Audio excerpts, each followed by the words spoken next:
Bon après-midi. Good afternoon. It's been over 50 days since the environment ministers.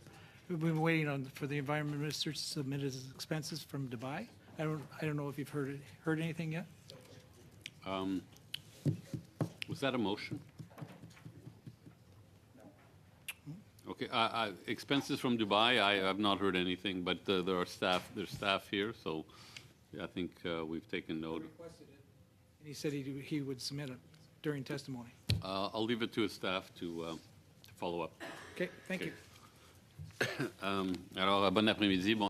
Good afternoon, everyone. And good afternoon, Mr. Simard and Mr. Lippert. You are both replacing colleagues, or Mr. Lippert, you are replacing Mr. Deltel. The sound tests were done and were successful. Today, we have 7 witnesses in total. We have 2 panels. During the first panel, we have 4 witnesses. Mr. Famiglietti is online, I suppose. Parfait, excellent. Alors, Perfect. So we will start. Each witness has 5 minutes to share their opening remarks. We will start with Mr. Famiglietti for 5 minutes. I take that to mean I should begin. Thanks very much. Good afternoon, and thank you very much for the opportunity to speak today. I'm Professor Jay Famiglietti, excuse me. From 2018 through 2022, I led the Global Institute for Water Security at the University of Saskatchewan before returning to the United States and Arizona State University. My research team uses satellites to track how freshwater availability is changing around the world. Our team pioneered the methods to use the NASA Gravity Recovery and Climate Experiment, or the GRACE mission, to estimate groundwater storage changes from space. My comments today are based on over 25 years of experience with these data. Our research has shown that globally, freshwater availability has changed dramatically over the last 22 years. It is literally shrinking in the face of climate change and a growing population. In fact, the freshwater that runs off the continents from ice, permafrost, and glacial melt, and because of the overexploitation of groundwater, now contributes more each year to sea level rise than the Greenland and Antarctic ice sheets. Because roughly 80% of the world's water that is withdrawn from rivers, lakes, reservoirs, and groundwater aquifers is used to produce food, this means that not only is the world's water security at risk, but so too is its food security.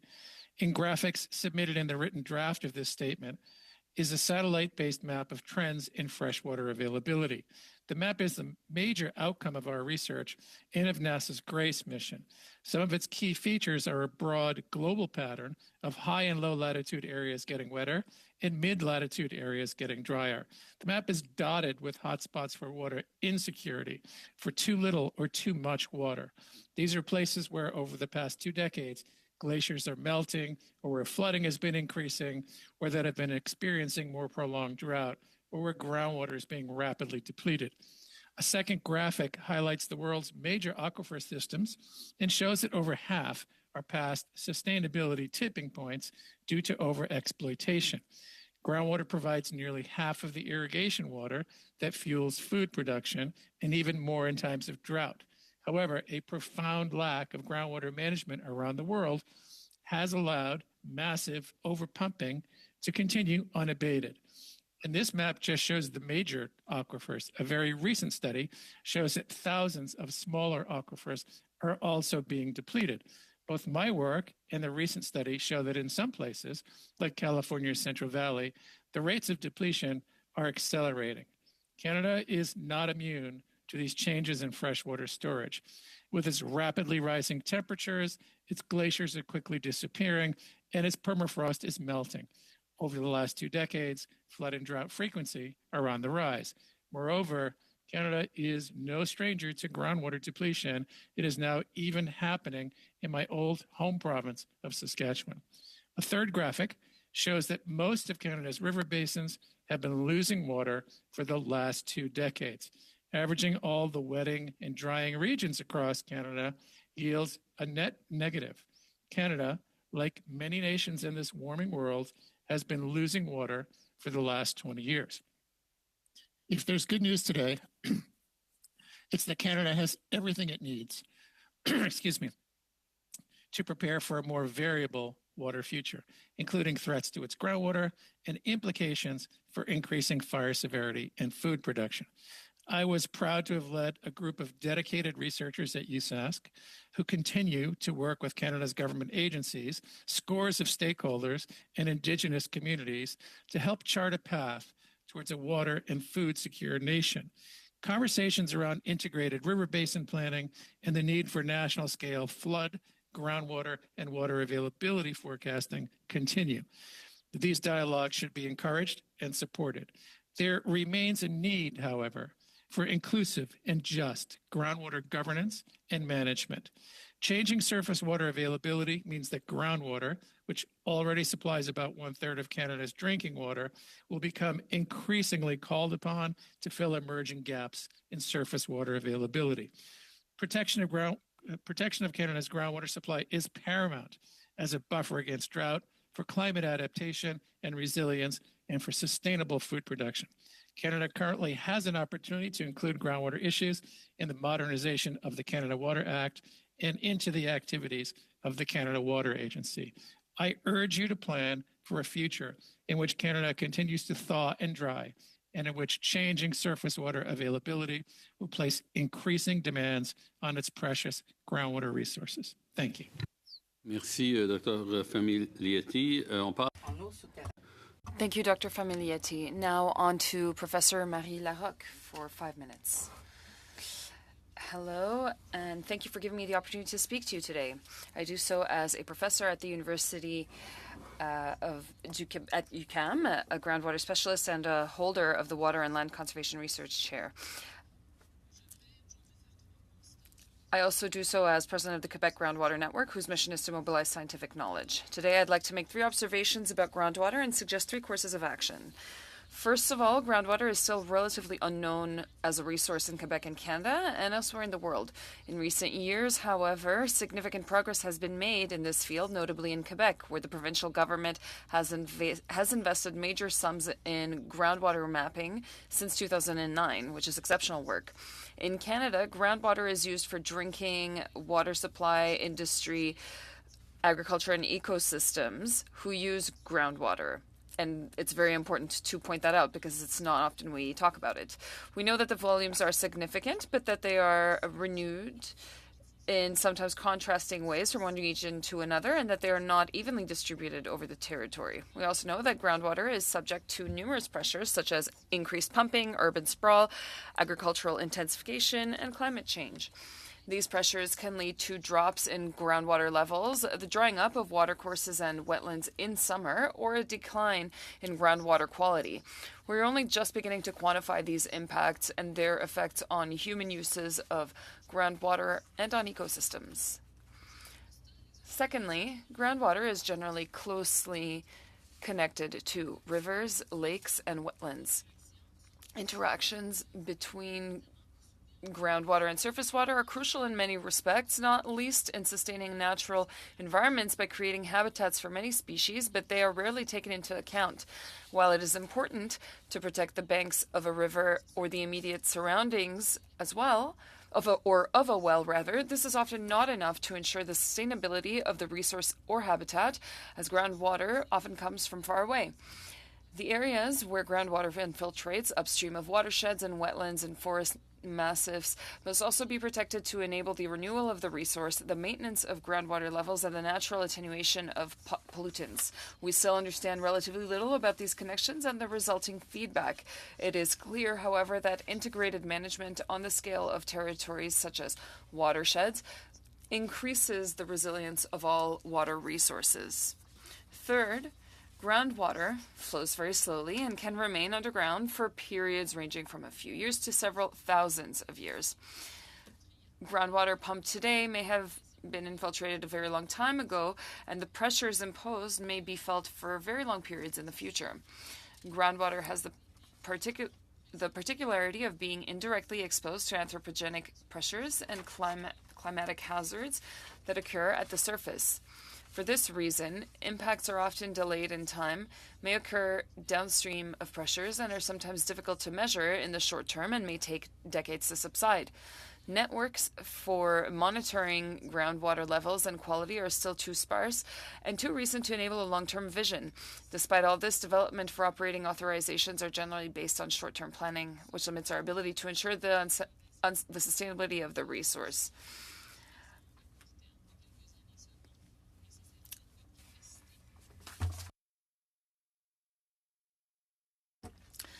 These observations lead us to reflect on the priority areas for groundwater protection. Firstly, we don't know them well enough, and so it is important to continue developing knowledge to describe the resource, quantify current uses, and monitor available quantities and groundwater quality. Secondly, groundwater management must be integrated with surface water management to take account of all interactions and must consider timescales ranging from 1 year to several decades, so even centuries. Thirdly, it is vital to mobilize groundwater knowledge as widely as possible. They are beneath our feet, we don't see them, and it's not part of the general culture to know where they are and how they work. The objective is for all users to have access to new data and to understand the issues surrounding the state of the resource and emerging problems. In conclusion, Quebec and Canada have plenty of groundwater, but the resource is under pressure in many places. A global vision and concrete actions are needed to maintain available volumes, preserve the quality of the resource, and maintain ecosystems for generations to come. Thank you. Thank you. Now on to Ms. Rougeau, Eleanor Rougeau from the Environmental Defense of Canada. You have 5 minutes. Good afternoon, committee members. Thank you for inviting me. I'm Eleanor Rougeau, or Ali. I'm with Environmental Defense Canada. So I'll be discussing how oil sands mining contributes to groundwater contamination and how this relates to broader concerns about toxic tailings ponds in the oil sands. And today actually marks the first anniversary of the large spill from Imperial Oil's Kearl mine, which revealed, as you'll remember, a separate toxic leak that had been secretly ongoing for over 9 months. There was a lot of outrage there when that spill happened, including from this committee, but not a lot has happened since. No charges have been laid under provincial or federal environmental protection laws. The tailings are still growing in volume, and as I'll explain today, the tailings are still seeping toxic waste on an ongoing basis. In many ways, the Imperial Oil spill and leak were only the tip of the iceberg. The tar sand tailings ponds now contain 1.4 trillion liters of toxic waste and cover an area 2.6 times the size of the city of Vancouver. In 2020, the Commission for Environmental Cooperation, which is an international watchdog created under the North America Free Trade Agreement, investigated the issue of leaking tar sands tailings. Their experts surveyed all publicly available, peer-reviewed, studied, and concluded that oil sands process water, i.e. tailings, is seeping into the groundwater around tailings ponds. Industry data from major players like Suncor and Syncrude confirms these findings, showing consistent evidence of tailings seepage into groundwater, particularly close to surface water sources and tributaries to the Athabasca River. This is highly toxic waste we are talking about, waste that contains naphthenic acids and heavy metals, which are respectively linked to a disruption of reproductive systems in animals and cancer, and damage to the functions of the brain, lungs, kidney, liver, blood composition, and other important organs in both animals and humans. And the full extent of the dangers presented by the content of the tailings on human health remain understudied, which I'll point out is one of the major reasons of the communities that are impacted, most of which are Indigenous communities. But seepage from the tailings is not an accident. It's in the design. The outer walls of the oil sands tailings ponds are permeable. There are systems that are designed to collect the seepage, but evidence shows that there's a noticeable movement of fluids that avoids these collection systems. Now, as you know, it's common sense. Groundwater doesn't stay in the ground, and in the case of the Athabasca region, groundwater has a significant impact on the Athabasca River's quality. So having toxic waste make its way into groundwater and surface water is a concern, of course, for fish, but also for the entire ecosystem that relies on these water bodies, most of which the indigenous nations who sustain themselves off these territories. And it is especially concerning that local communities are exposed to these heavy metals and toxic substances from tailings ponds through multiple pathways, through the water they drink, through their game and food that they harvest off the territory, and through the air. And as a reminder, 2 weeks ago, a study found that air pollutants from the oil sands could be 20 to 64 times higher than previously reported. But all this information shouldn't be a surprise to many of you. Actually, in 2010, members of the then opposition sitting on the ENVI committee published a scathing report about the government's track record on tailings. It reads, "The story of oil sands' relationship to water is very much a tale of denial by interested parties and of long-standing abdication of federal leadership in an area that is rightfully Ottawa's." That was 14 years ago. The federal government still has the power to address this today. Under Canada's Fisheries Act, no one is allowed to deposit a substance harmful to fish anywhere where fish may come in contact with it. Yet no company to this day has been charged for leaking tailings. The previously mentioned Commission for Environmental Cooperation found that Canada was failing to enforce its own Fisheries Act. That again was several years ago. So I urge this committee to break free from the pattern of past governments and do more than shine a temporary spotlight on this issue. I hope that you'll consider sustained, meaningful actions, and I hope that in our conversation we can explore together what these actions may be. Thank you for your attention. Thank you very much. And we'll go now to the Alberta Irrigation Districts Association, and I believe it is Mr. Alex Ostrop who will be speaking. Thank you. Good afternoon, Mr. Chair, members of the committee, and fellow witnesses. Thank you for the opportunity to appear today on behalf of the Alberta Irrigation Districts Association, otherwise known as the AIDA. My name is Alex Ostrop. I'm a farmer in southern Alberta and chair of the association, and I'm joined by Richard Phillips, vice chair. When it comes to water and water management, irrigation is woven into the fabric of Alberta. Representing 11 irrigation districts that irrigate over 600,000 hectares of agricultural land, AIDA members utilize approximately 8,000 kilometers of conveyance infrastructure and 52 water storage reservoirs, providing water across the southern region of Alberta. This supports businesses, wildlife and wetland habitat, as well as recreational opportunities throughout the region that would otherwise not exist due to the dry climate in southern Alberta. Over 50 municipalities receive water for their community needs through irrigation conveyance infrastructure. Our industry generates approximately $5.4 billion annually towards Alberta's GDP, creates nearly 50,000 jobs, and significantly contributes to Canada's agricultural production and food security. Investments like McCain's historic $600 million expansion near Lethbridge would not be possible without irrigation and its ability to provide reliable water to its producers.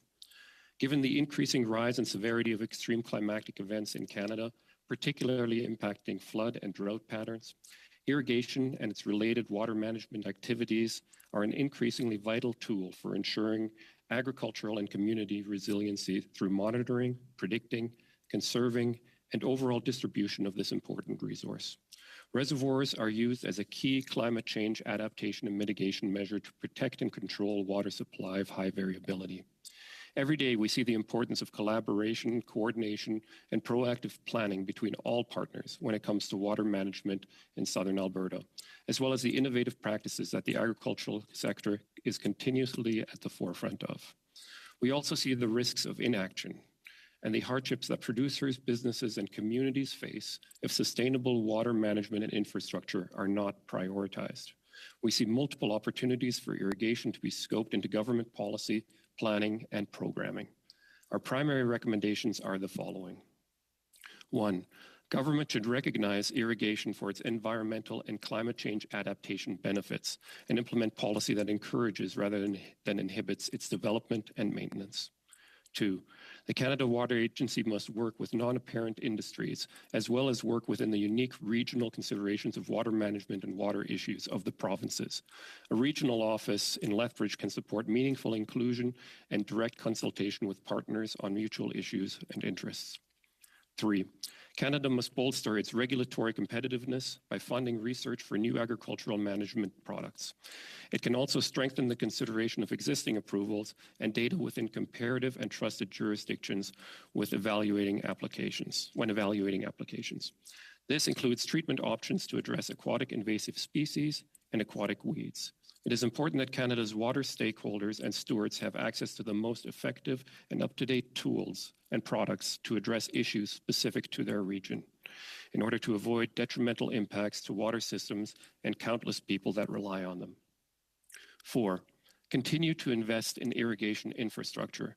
Supporting rehabilitation, modernization, and expansion projects is crucial to ensuring that water is protected and delivered to municipalities, communities, agricultural producers, and more.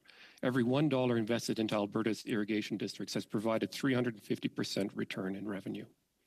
As managers and stewards of fresh water in southern Alberta, this precious resource is at the heart of all decisions that AIDA's members make. We believe that the success of the agricultural sector and the prairie provinces are an integral part of Canada's future.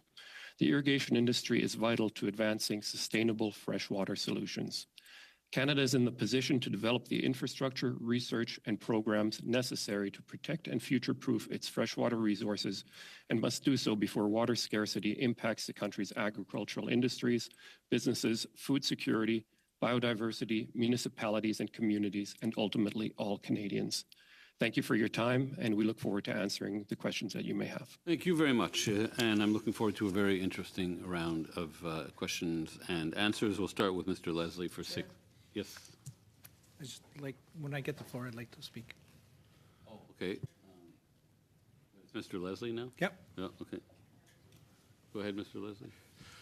Thank you, Mr. Chair. And I would actually like to start by moving the motion that I was put on notice on Friday to immediately invite Minister Guilbeault to Mr. Chair, I'd like to speak on that first, please, because I had my mic on before you did. Oh, yeah, I was talking to him. Okay, we're just going to break here. Witnesses, so please just hold on. Said you wanted to speak when your turn came up? Like, I want to speak to what Mr. Leslie has to say. oh, okay, yeah. So I had the floor. Pardon? You can't do that before he runs the motion. He was speaking. He It was said it. before he started speaking, but I'm going to check on that just a second.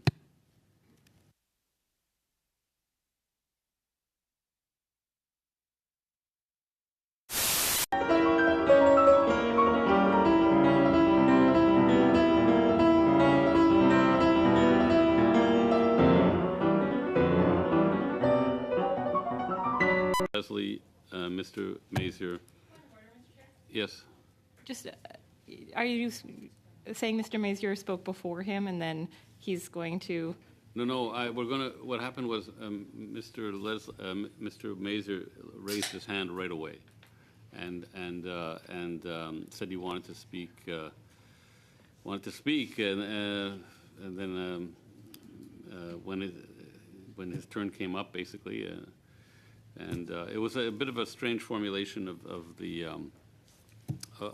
issue, but Point of order, Mr. Chair. yes, Reluctantly, I'm going to challenge you. okay, The convention is not that you can say on the rare occasion that there might be a motion. Hypothetically, I'd like to speak to it first. I turn my mic on as Mr. Leslie, as they have been doing on every meeting, said that he was running a motion that was prior to Mr. Mazer's saying that he would like to speak on it, subsequent to Mr. Leslie's.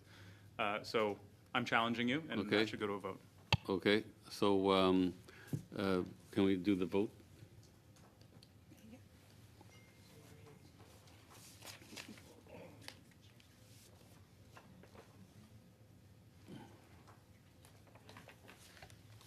So the question is, shall the decision of the chair be sustained?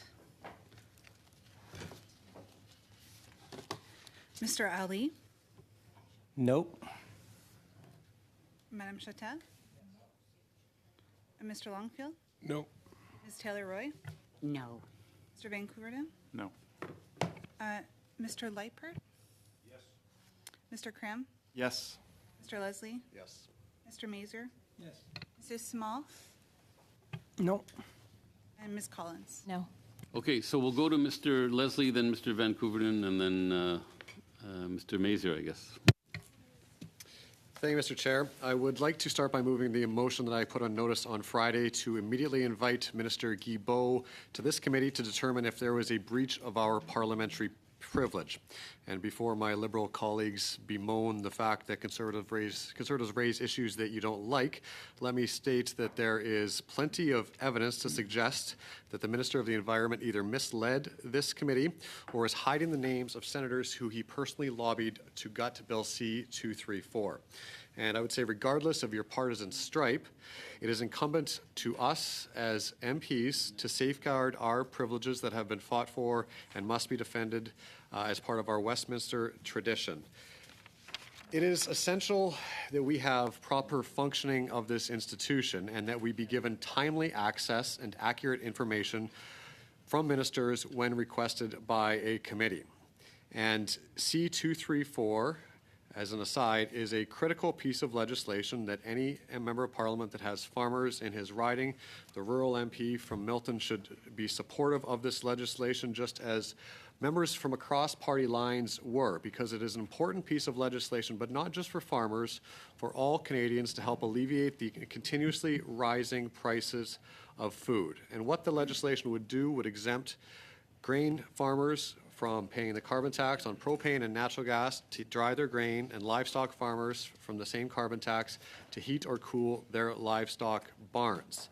It would amount to $1 billion by 2030, and that would mean immediate savings for Canadian producers buying food, as well as a meaningful impact for our farmers who would be able to reinvest that money back into their operation to provide actual environmental outcomes for Canadians.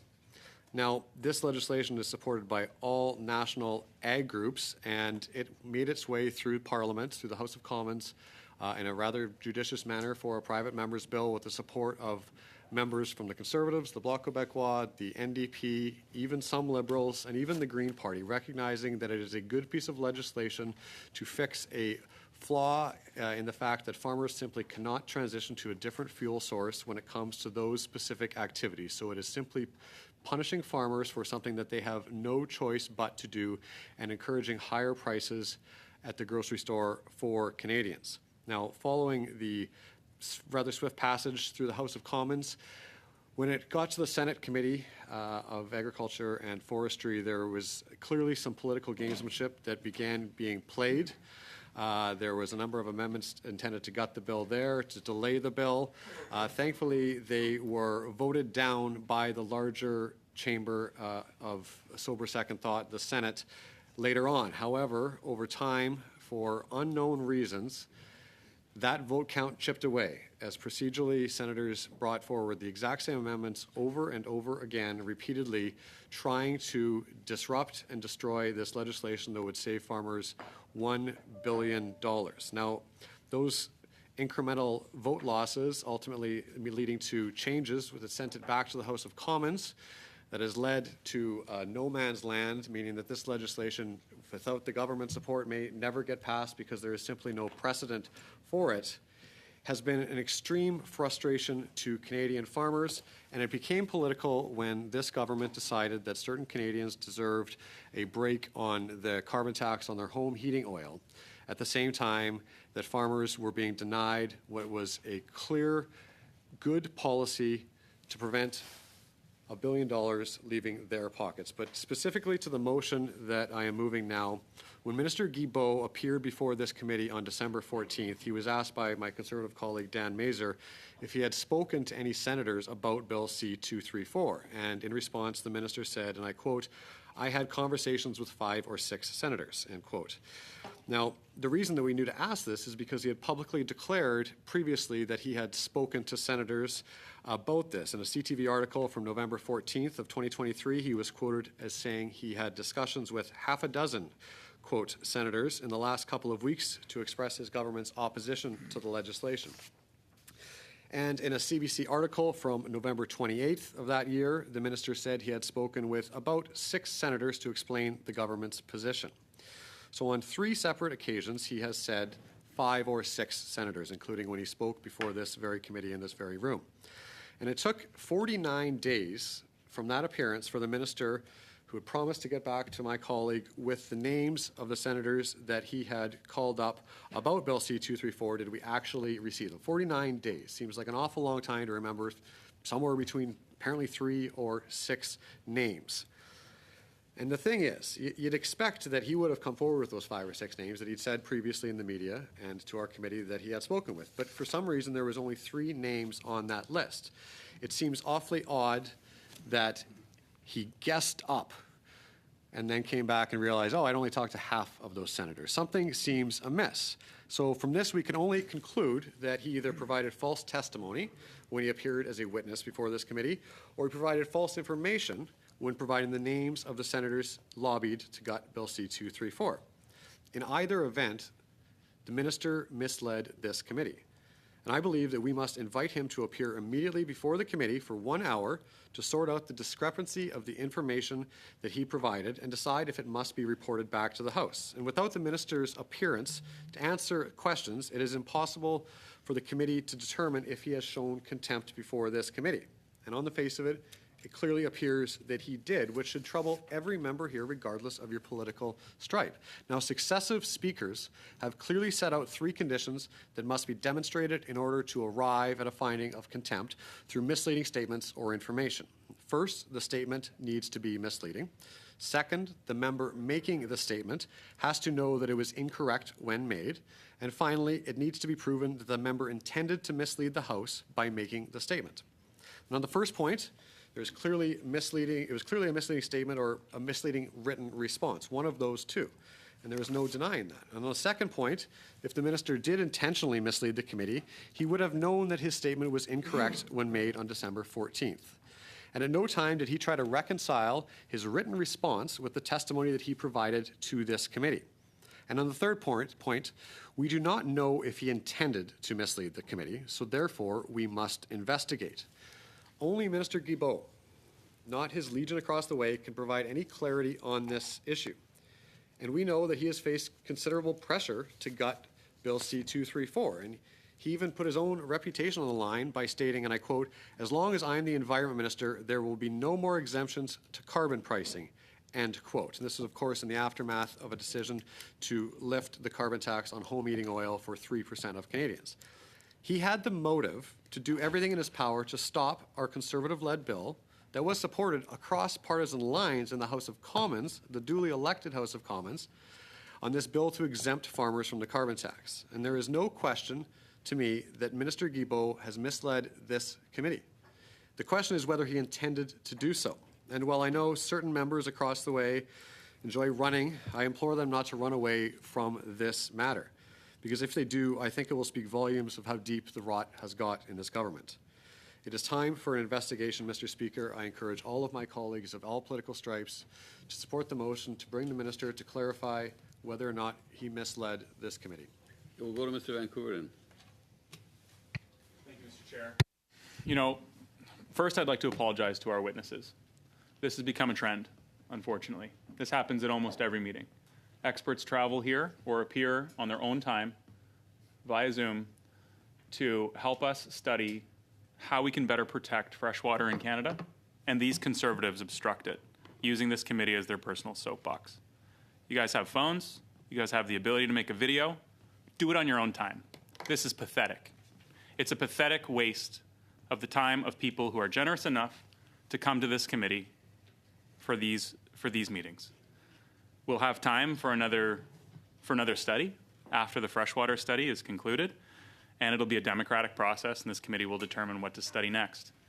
But on the issue of the scandal that Mr. Leslie is trying to drum up, there's absolutely nothing wrong with having a conversation with a senator. The Conservatives on the other side have conversations with senators every Wednesday at their caucus meeting because the only senators who are partisan are Conservative ones. And I'd like just to very briefly speak to one such Conservative senator, and that's the Conservative leader, Don Plett. because having a conversation over a coffee with a senator about how they intend to vote on a bill is totally normal. That's politics. We've all done that, and it's normal. And yeah, you guys do it every single Wednesday. We don't have senators in our caucus meetings, but the Conservatives do. So you have an opportunity to liaise with, discuss, and talk about legislation that's coming to the Senate every single week. And when the minister met with senators, I guarantee there was no bullying or harassment. But when Don Plett met with senators Point of who order, he Mr. disagreed Chair. with. Yes. Maybe you'll let me know if this is a point of order or not. Just wanted to make sure that my Liberal colleagues know that if they want my vote to adjourn debate, they should probably adjourn debate. It's not a point of order, but I'm sure they're listening. Thank you, Ms. Collins. Senator Don Plett has been accused of bullying members of the independent senators group, which is a lot different than meeting for coffee. So I'd ask those members of the Conservative Party to look in the mirror and ask their Conservative Senate colleague on Wednesday if he thinks it's appropriate to bully people, because those senators felt, as this article here indicates, afraid for their safety. Coffees are okay. Bullying each other, it's not. I move to adjourn debate on this ridiculous motion. Okay, so we'll do the vote. Pardon? Well, we have to vote, and then we're going to go to management with Chatel. So motion to adjourn debate. Mr. Ali? Yes. Madame Chatel? Mr. Longfield? Yes. Ms. Taylor-Roy? Yes, please. Mr. Vancouverden? Yes. Mr. Lightbird?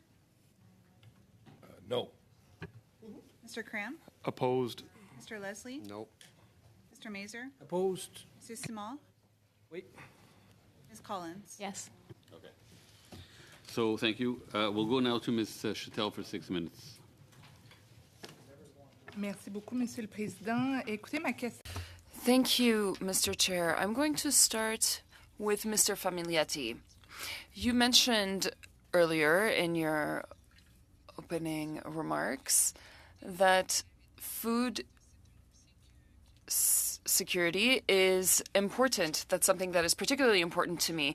There are a lot of farmers in my riding that say that water that they thought was a resource that would not run out isn't such a resource. And so it's essential for us not to waste water and that we protect it. That's why this study is so important.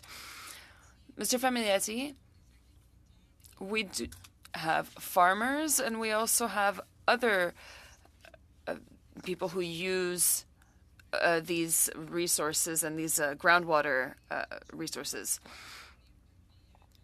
Many witnesses talked about the impact of oil extraction, oil and gas extraction on water. I feel like at some point we will have to pick our priorities. There's usage of water by oil and gas companies. How do we make them use water in a more sustainable way? Then we have farmers who are responsible for feeding us and putting food on our tables and food security. I was looking at the numbers. There are 75% of oil and gas companies in Canada that are owned by people who live abroad.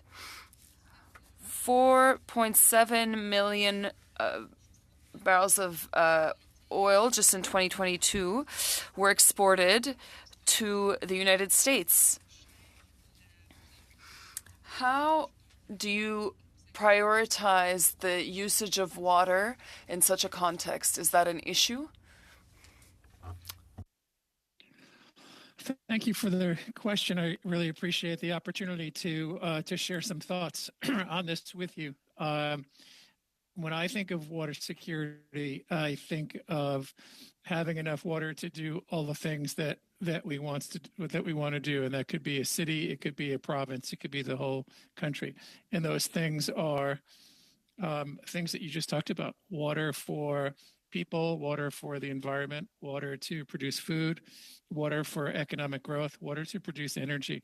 These are priorities that must be decided nationally and must be decided by province, and again, it's town by town, city by city. It's not the kind of thing that I can weigh in on. What I can do is show you, and we can follow up after this meeting, but with even more detail, what's happening across Canada, and share that information with you as decision makers.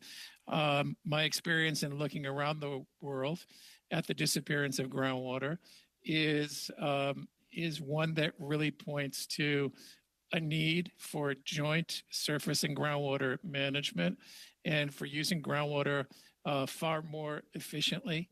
I think that within Canada, we will see increasing demand for groundwater because of climate change, and because of the increasing variability, and because of the need to, as one of the other witnesses said, the very likely need to probably have to expand irrigation infrastructure to maintain sustainable food production. So, there's no one solution. I'll just close by saying I always think in terms of a portfolio of agricultural efficiency, of water use efficiency, of industry efficiency, and accounting of water use by industry, all industries, not just agriculture and not just oil production. Et dans ce contexte-là, Monsieur Famiglietti. In that context, Mr. Famiglietti, the Canadian Water Agency that will begin its activities soon, would it be able to help in this management? Surface water and groundwater must be properly managed in a cohesive way. There's also leadership issues. Go ahead. No, I do think it's appropriate for a national agency, because these issues, and it's the same here in the United States, by the way, that there is a need for national almost backstopping. For example, when provinces can't agree on what to do, in particular across provinces, sometimes you need that national level support. There is no national water policy or national water plan in the United States. At least there is one in Canada, and it's in the process, I understand, of being revised. I think this is a perfect topic to really think about priorities for Canada and how to balance the allocation across the competing needs for water in the face of a much more variable climate. Merci. Merci beaucoup. Monsieur Simard, à vous. Mr. Simard, on to you. Thank you, Mr. Chair. Ms. Larocque, I would have loved to meet you sooner. There was a bit of an issue in my riding with PFIS. Maybe you heard of it. This happened in Bagotville. PFIS is something I wasn't aware of beforehand. I don't want to be vulgar, but I've been told that it's called the devil's piss, because once it's in the environment, it's actually very difficult to get rid of. Earlier, you talked about integrated management. We had to consider the management of aquifers and surface water. How can we manage a contaminant that is so strong as PFIS? Here's what I'm noticing in my writing. The drinking water of some citizens is very contaminated by these PFIS, and I imagine that they infiltrate in other surface waters as well. So what do we do? That's a great question, and it is, of course, of concern. I can specify that those contaminants are not part of my specific expertise, but I am aware of this issue. Yes, integrated water management is always relevant. In this case, here's the solution. It would be for no PFIS to infiltrate the resources. I talk about eternal contaminants, if you will. That means that they don't disintegrate or very slowly. Once they are in the system and in the hydro system and that of the water systems, they stay there, especially with groundwaters where the water just stays there for a very long time. This is of concern for the general population when the levels are very high. However, I'd like to propose a different perspective. It's recent that we've only figured out the data recently. Every time we look for a contaminant in groundwater, we find it. We found pesticides, bacterial problems, pharmaceutical products in groundwater, and we didn't expect to find those. Groundwater circulates very slowly, but it is not safe from pollution and contaminants. So we have to act upstream and to prevent such pollution. But we might have to live for decades to come with these contaminants, sadly. I realize that, sadly, we become concerned only when these issues actually affect us. I would involve Quebec in this in this question. Is there a characterization of the types of contaminants that we find in groundwater? In Quebec, there were many efforts that were made to identify aquifers since 2009. A lot of work has been done. They are starting to do some work to figure out the quality of the work, but it is of the water, but it's still very sparse. There is a global overview of the contaminants, but for specific contaminants, there's a lot of work to be done. Perhaps could you give me a more detailed response? I'd like to know more about the direct impact of climate change on groundwater. Could it increase the intensity of the or potency of the contaminants? Good question. Probably yes in some cases. The impact of climate change on groundwater is done especially when there's a renewal, so less melting in the spring and so on, and that will affect the chemistry of the water because there are microorganisms that transform contaminants might be different. For example, there's very little research on that, and there isn't a lot of research in general on groundwater, and so we don't know necessarily how the quality as a pollutant will evolve over the coming centuries. We don't know much about that. I ask you that because I know that in forestry, when we talk about sequestering and capturing carbon, which is related to climate change, and which can, and we know that forests can sequester more carbon than we do think. If that is true, then we could apply the same logic to groundwater. That is indeed possible. Groundwater is everywhere. If it has an impact on the forest, on wetlands, on various bodies of water, then it also has an impact on vegetation, on the accumulation and stocking of carbon. If the capacity to even stock carbon could be affected. So my perspective is more integrated. Very quickly. You spoke about your concerns in the forestry industry earlier. Here is something that I think is passing under the radar. There will be nuclear waste that will be deposited at Chalk River in a resource, in a water resource. I'm sorry, but it's your time, and it's up to it's Ms. Collins' turn. Just a point of clarification. What's PFIS stand for? PFAS it's an emerging contaminant. It's I don't know the Can we get it? Just, chemical can term. we flag it and just have Je pense que même moi, je suis pas capable de prononcer le... Okay. I can't even pronounce it. I do have an idea, and we'll send that to all of the members. Thank you, Mr. Chair. And I want to thank the witnesses for being here.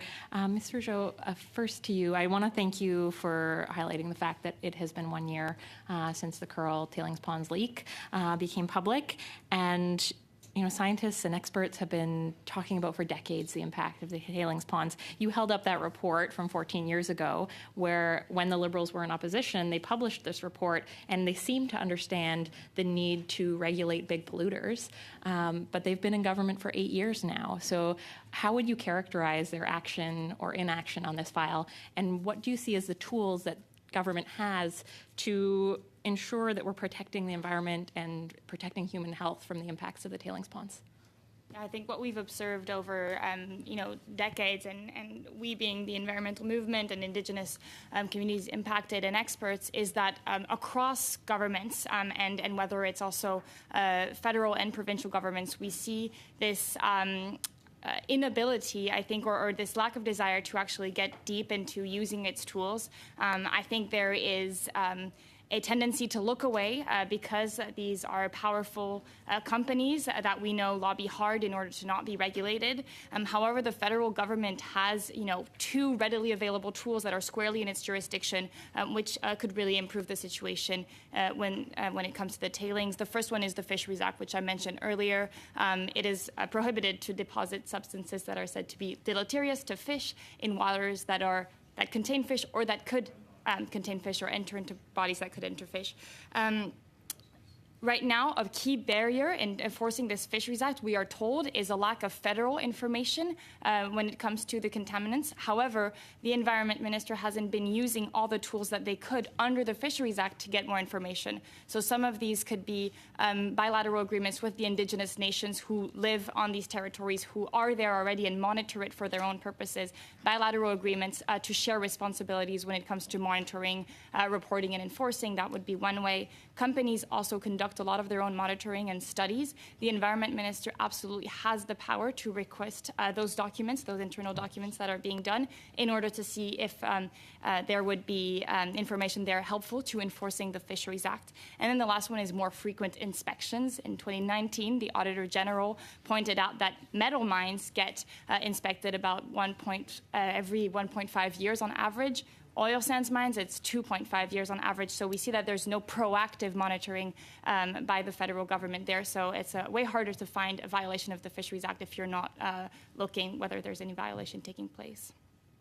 Thanks so much. And you had mentioned some of the dramatic increases when it comes to pollution in the air. And we saw the report that the emissions from the oil sands are up 3,000 or 6,300%, which is just shockingly higher than what had been reported by industry. And so can you talk a little bit about what the impact of that level of emissions is on the environment and on water? That's right. So the study that you're referring to, I think, is the one that came out 2 weeks ago by Yale University and Environment and Climate Change Canada. What it pointed out there is that there had been monitoring only on a section of potential air pollutants, and we had not been looking for many other air pollutants, which are less present in conventional oil but are very present in unconventional oil, so the oil sands. What they found is that there's this 20 to 64% additional emissions compared to what was being reported, and therefore all the policies or the different ways in which we've been thinking about local communities' exposure, we're obviously ignoring a massive amount of exposure. What I think struck me and really touched me when I read that report was that for decades, local Indigenous communities have flagged that they can't breathe every summer, that they have children that have increasing rates of asthma, and their concerns were dismissed because they were showed numbers saying, no, look, things are in order, but it's actually because we weren't looking for the right things. So that health concern, the nations have been saying it for decades, and we were just ignoring them based on false information. And I'll also point out that a lot of these emissions emissions may actually be coming from the tailings, not from the rest of the operations, and especially from the drying tailings. So in a context in which we're thinking about reclamation and drying tailings is one of the solutions on the table, we should be very concerned if drying tailings without other options to make sure that emissions doesn't increase, then that's not an actual viable solution. And so that question of how do we reclaim the tailings hasn't been solved, and that's actually one of the reasons we're calling for a moratorium on tailings growth, because we don't have a solution to the tailings problem, whether it's the volumes or the drying ones, which emit massively. And you mentioned a few of the impacts in frontline Indigenous communities. Can you talk a little bit more about what you're hearing from these communities in terms of the health impacts? Absolutely, and of course this committee has heard from them, and I'll invite you to continue talking to them directly because they can speak best to it. But I think the impacts, and again thinking back about federal jurisdiction here, one of the key impacts is actually on their rights, their treaty rights, their constitutional rights, the right, for example, to use the land for traditional practices. That is something that's being compromised when waterways, when the environment is polluted, and therefore harvesting is no longer an option. We're also hearing, mental and spiritual impacts, and we're hearing, of course, the health impacts, which you've all heard Chief Adam and Chief Tokoro talk about in the past, with rare cancers, with asthma, with other aspects of that. And again, I really think we need to realize that neither the government nor industry has... We'll have to stop there, but Ms. Collins, if you want a signed copy of the report that Ms. Rougeau held up, I can arrange that. Can you also send it to the Prime Minister? So we'll go now to Mr. Mazur for 6 minutes. 6? 5. Okay. Oh, gee whiz. I had them. Maybe 4. Thank you, Chair, and thank you for everyone coming out here today. I'm going to be asking some questions around the Alberta Irrigation Districts Association. And thank you for coming here today. And you know what? Being a Manitoba farmer, I've always looked at envy at Alberta as how they go about irrigating their croplands. I mean, they were the model for Western Canada. They were far ahead of the curve, partly because of industry, but also because there was a need, and Alberta knew that to be sustainable, they needed water. And you guys got to figure it out, like trapping the water, actually collecting the water when time was good, sort of like making hay when the sun shined. You followed all the farming practices properly, and you've got a great system in Alberta, and I tell you, it's an envy for Manitoba, that's for sure. But I guess my first question, just for some clarification, there, Mr. Astrup, you were talking about how many $1 billion worth of goods are produced from irrigation? So that is, thank you very much for the question. It's $5.6 billion annually towards GDP towards Alberta's economy.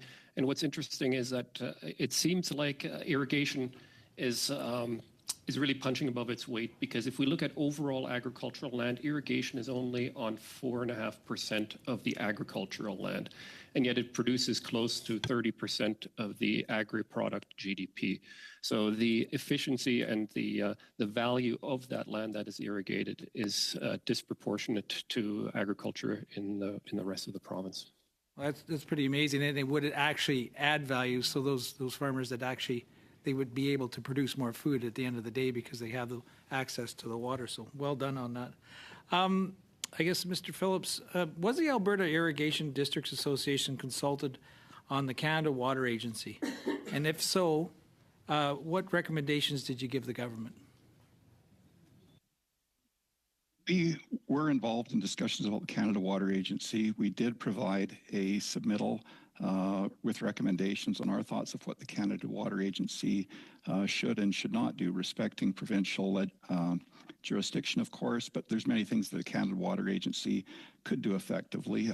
We're hosting a conference today, just had a presentation on it, and we were informed of many good things they could be involved in. So largely our recommendations, we believe, are being respected with the Canada Water Agency being coming into play here.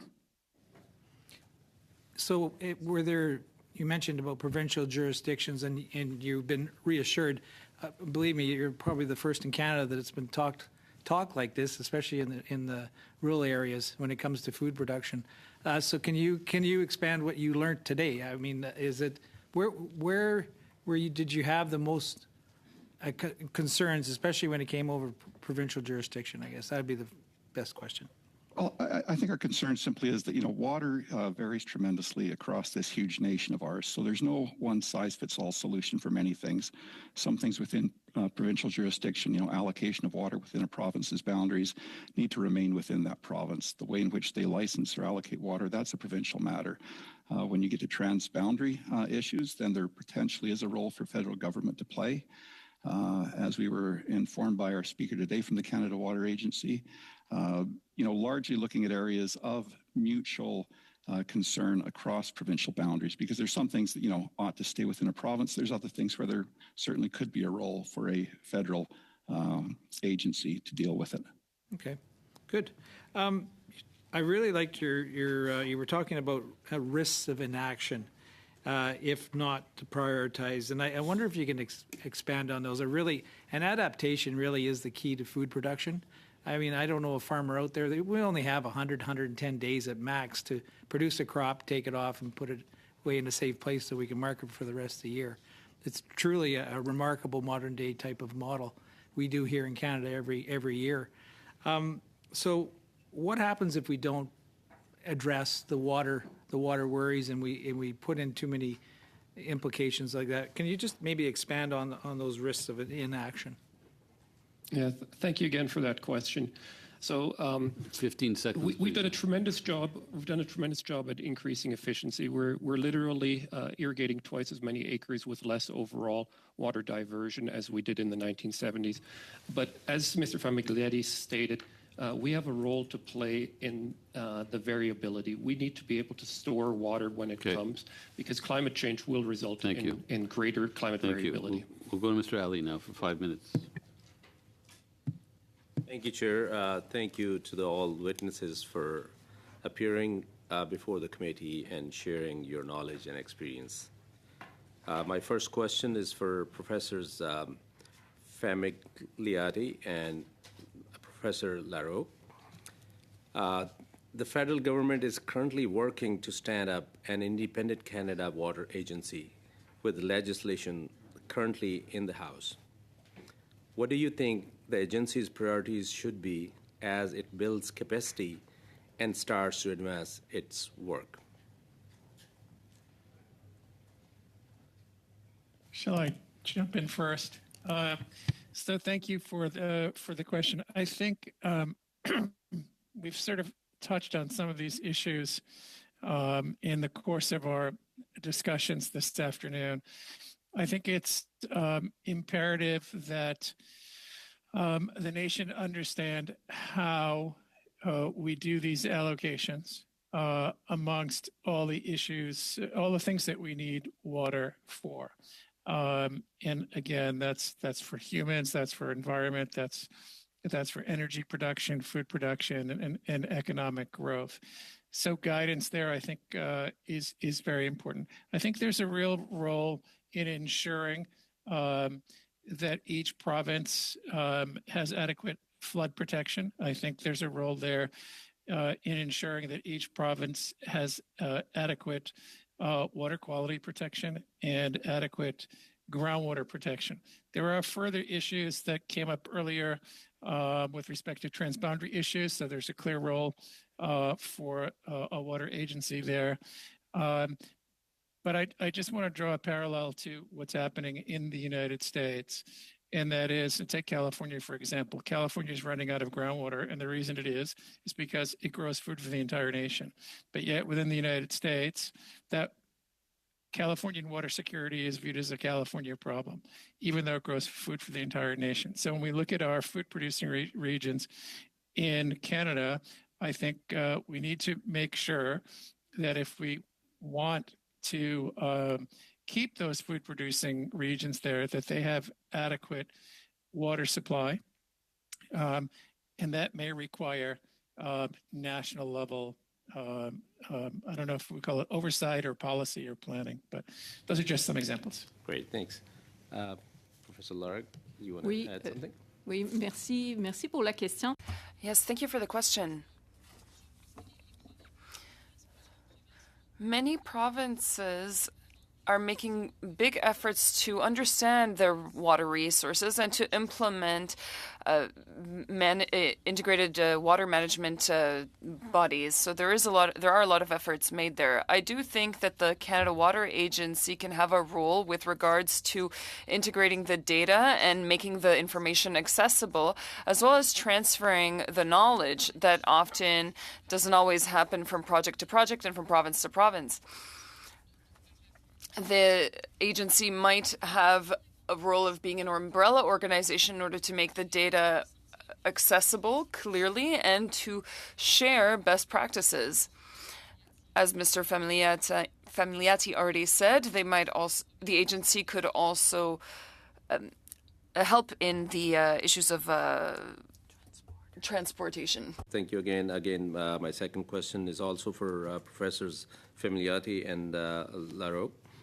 Water policy exists in many different places within the government, and will even with the establishment of the Canada Water Agency, do you think that it would be beneficial for some parts of the public service that are currently responsible for water policy to be brought under the umbrella of the Canada Water Agency? I think that to the degree that which certain aspects of water are fractured at the management of water, to the degree to which some of those things are fragmented and fractured, those are some of the types of things that could be brought under the umbrella of a Canada Water Agency. Just a quick thought on that. I'll pass it to my colleague. I'm sorry, we're more or less out of time on this. We'll have to go now to Mr. Simard for 2.5 minutes. Merci. Thank you. I'd like to follow up on what you've just said, Ms. Larocque. I don't think this will surprise anyone, but I am not a fan of the federal government's involvement in Quebec's affairs. For me, a Canadian Water Agency would be a type of interference. Earlier, you said that knowledge is not very advanced, and so if the Canada Water Agency were to have a mandate, should it not be to financially support the knowledge that we do have on groundwater and surface waters and so on? Should that not be their role? Yes, that is a good point. Perhaps a priority should be put on the knowledge on aquifers or transborder bodies of water between provinces specifically. But with regards to the geography, the systems that the groundwater is in are very different from one end to the other of the country. And with regards to that might be where the characterization might be best acquired. The aquifers in Quebec are very different from that of British Columbia, and so is the climate. So it is difficult to have a single approach. Provinces themselves should gain their own knowledge on their groundwater. In your current role, I suppose you are looking for funding since you work at a university. Is there any funding from the environment minister for the research that you do? In Quebec, for example? Yes. The answer is yes.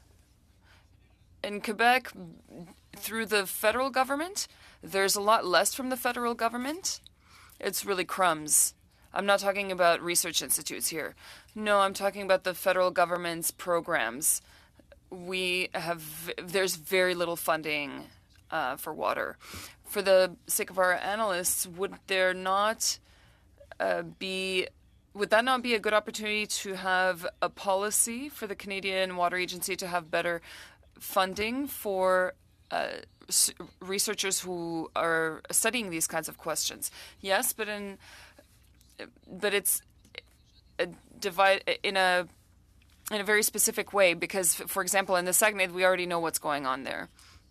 Ms. Collins, please. Chair. And maybe I'll just start by allowing Ms.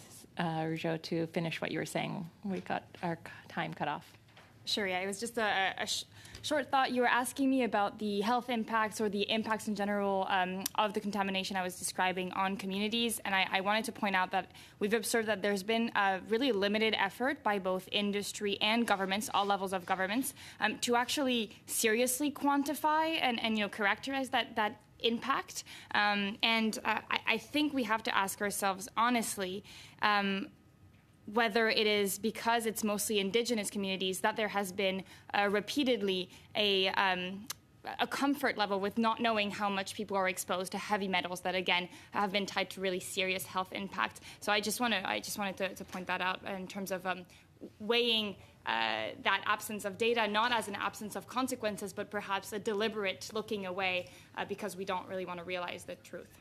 And we've seen that a lot when it comes to environmental racism, especially on Indigenous communities in Canada. I know you followed the proceedings really closely after the leak became public. I'm curious, listening to both the Alberta Energy Regulator and Imperial Oil, what did you take from their testimony and what do you think was missing? I think from the part of the Alberta Energy Regulator, we didn't see a body that seemed to take seriously its duty with regards to people. It seems like they prioritized ensuring that industries' interests were protected, and it ended up conducting a review of its own behavior during that study and concluded that it actually did nothing wrong. And I think that might be correct because I think they are just not set up in their policies to actually protect communities from these sort of contaminations, which tells us that it's a system that is dysfunctional from its root. It was not a one-time accident. It would happen again. So what I took away was a very serious need to rethink the way the things are regulated there. I really want to echo what the nations have said. They have reminded us all that they have treaty rights and that those rights include, shared jurisdiction over monitoring. And so they are demanding shared powers when it comes to regulating and monitoring. But again, we have to keep going back to the fact that although the federal government doesn't have jurisdiction over all aspects and the lot is in the hands of the Alberta government, there are things that are clearly within the federal government's purview. And, above the Fisheries Act and those other aspects, there is the issue of cross-boundary Yeah, we're going to have to pollution. go to Mr. Cram now, I think. Okay, thank you, Mr. Chair. Thank you to all the witnesses for being here today. Mr. Ostrop from the Alberta Irrigation Districts Association, in your opening statement, you said that the government should implement policy that encourages rather than inhibits irrigation. Could you elaborate on what you mean by that? How is the government being inhibiting irrigation instead of encouraging it? So thank you very much for that question. We do believe that we have a strong role to play in climate change adaptation. As pointed out, there will be increased variability. There will be more severe weather events. The ability to capture the water when it comes earlier and more suddenly in the season and as a result of certain climatic events, that is key. So the ability to build storage reservoirs, either on-stream or off-stream, largely off-stream in our area, is an absolute key. That will help take pressure off the river system so that we're not using those river flows in the time when they're most sensitive, and really helps not just from an irrigation perspective, but also from a flood mitigation perspective as well. So anything from the government level to assist in the establishment of such reservoirs, which we feel is a key ingredient to climate change adaptation, is extremely important. And you also mentioned that it would be beneficial for Lethbridge to have a regional office of the Canada Water Agency. Can you elaborate on the benefits of a regional office for Lethbridge? Absolutely. Thanks again for the question. We appreciate what the Canada Water Agency is willing to do and able to do. We do see it as an imperative that regional considerations and regional priorities continue to be respected, as well as provincial jurisdiction be protected, and for those regional priorities to be communicated to the federal level. Having an office in really what is Canada's irrigation capital, I think is very important. We manage fresh water here, and we believe we do so effectively. But if the idea is knowledge sharing and collaboration, then I think having a regional office in the irrigation capital is imperative. And can you share for the committee which organizations or persons you consulted with before you came to the conclusion that a regional office in Lethbridge would be beneficial? So we speak on behalf of our member irrigation districts. There are 11 of them. And we understand that obviously a federal agency that collaborates and coordinates what I believe is the 20 different agencies where the federal agencies touch on fresh water, that there can be value in that. But if there isn't proper regional knowledge sharing, then that value is not what it could be. And in response to an earlier question, you indicated that you had had consultations about the mandate of the Canada Water Agency and as it's coming into being.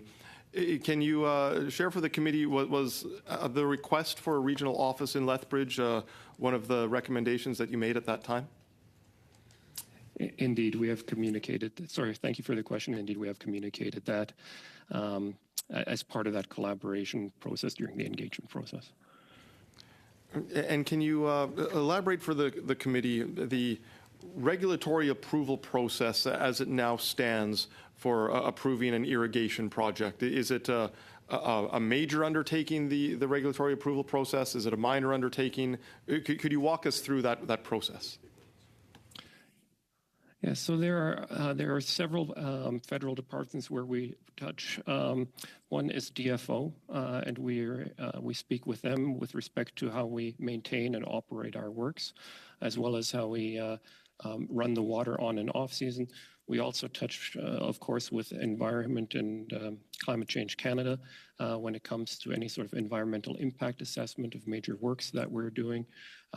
Agriculture, of course, is a given, but even such things as PMRA and Health Canada with respect to some of the operational issues concerned. So there are many points of contact on the federal level, and having the ability to perhaps streamline some of those points of contact would be appropriate. We've had a long history of working with all levels of government, whether provincially or more historically federal, when it comes to the establishment of this irrigation infrastructure. And we certainly see great value in further collaboration, both provincially and federally. Thank you. Thank you. We'll go now to Mr. Vancouver then. Thank you very much, Mr. Chair, and thanks to the witnesses for joining us today. And again, I apologize for the disruptions that you've had to endure. Today, my question will be for Ms. Rougeau from Environmental Defence. I'd like to thank you for sharing your expertise based on Ms. Collins's question regarding PFAs. I also won't do the long version of PFAs any justice by trying to pronounce it. I do know that they're forever chemicals and they're found in many plastics and a variety of products that we use every single day, which is a challenging thing to wrap your head around given how potentially harmful they are. The federal government is going to go to court and defend our decision to ban some single-use plastics. And in this committee and in the House of Commons, we've seen Conservatives rejoice, do backflips over the fact that a court has questioned our ability to ban those. In fact, one member, a Conservative member from Ontario, called the ban an evil trick by the Minister of the Environment and Climate Change. We've had members in this committee also question the legitimacy of a plastics ban. And I'd note that earlier there was an intervention from one such member who'd never heard of PFAs before.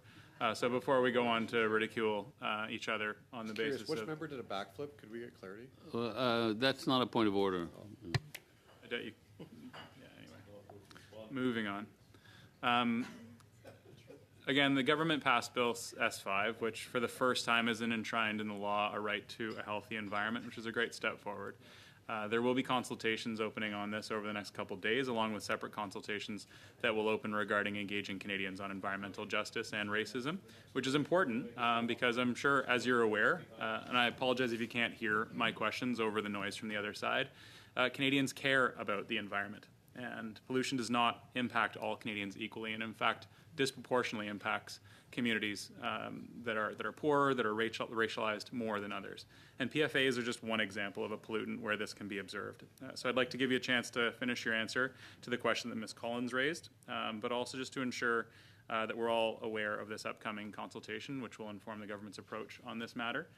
But if either of our in-person guests would like to speak to the importance of limiting PFAS in our environment, I think it would be valuable for this study. Thank you. Sure, I'll be brief on PFAS. I'll make sure my colleagues who are following the file more closely follow up with you. But we are very supportive of the government appealing the decision on plastics. It's very important for us that plastics are no longer in our waterways or bodies, especially when it comes to children as well, who are extremely exposed. You mentioned SEPA and Bill S5. There is a tool when it comes to the tailings ponds under SEPA, which we could be using better in order to better protect the communities that are impacted. And as you pointed out, they're racialized Indigenous communities in this specific case. And that is that the Minister of the Environment could choose to do a risk assessment of substances of concern in the tailings. One of them is naphthenic acids, extremely concerning, and the main source of toxicity in the tailings. And so we'd really encourage this to be considered. It has long been mentioned as something, but no risk assessment has ever been done. So we hope that's a concrete follow-up action to this study. Thank you, Ms. Rougeau. Madame Larocque, do you have anything to add on PFAS or a single-use plastics ban and the impact on groundwater? Non, j'ai pas rien à ajouter. No, I don't have anything to add. Mr. Chair. Alors, merci aux témoins. Thank you to the witnesses. We are going to end our first panel. We'll take a brief break and connect our witnesses for the second panel. So thanks again for this discussion. If there's anything you'd like to add that would be helpful, please send them to us in writing, and they will be sent to all of the members.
We are going to start again, and for the second panel, we have 3 panelists. They are all online. We have with us Professor Beth Parker from the Groundwater Research Institute. And we also have a professional engineer, Mike Way. From Irrigation Saskatchewan, we have the Executive Director, Jillian Brown. With you, Dr. Parker, if you don't mind, for 5 minutes, and then we'll go on to Mr. Way and Ms. Brown. Go ahead, please. Okay, thank you. Good evening, Mr. Chairman and committee members. Thank you for the opportunity to speak to you today and join the conversation regarding freshwater and sustainability. I'm a hydrogeologist, and I've spent the past 27 years as a professor, currently at the University of Guelph in Water Resources Engineering, and previously at the University of Waterloo in Earth Sciences, engaged in teaching and field-based research on groundwater flow systems and the behavior of contaminants. I work with contaminated sites and municipalities to design and build groundwater monitoring networks to inform remediation and source water protection strategies in real-world settings.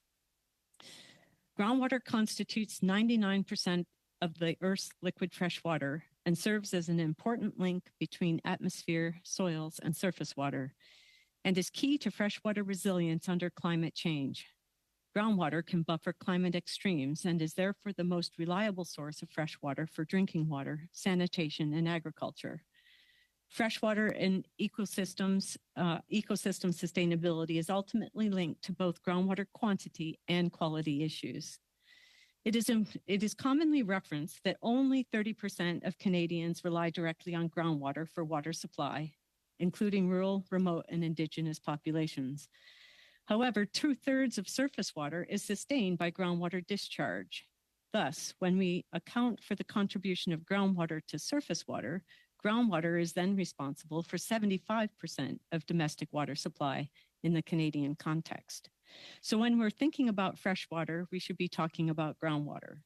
Despite the critical importance of groundwater for environment and society, it is undervalued, misunderstood, and mismanaged, and often ignored at the policy level.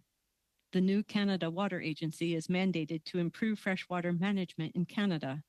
However, their homepage mentions the word river 6 times, the word lake 9 times, and not one mention of groundwater. As a hydrogeologist working on contamination, I have spent my career studying human impacts on groundwater, whether it is the intentional disposal of waste or a result of accidental leaks or spills. Groundwater is a common receptor of contaminants. Since groundwater is invisible and moves much more slowly than surface water, it can take decades to discover groundwater contamination, disassociating cause from effect. We continue to discover new contamination due to human activities occurring decades ago.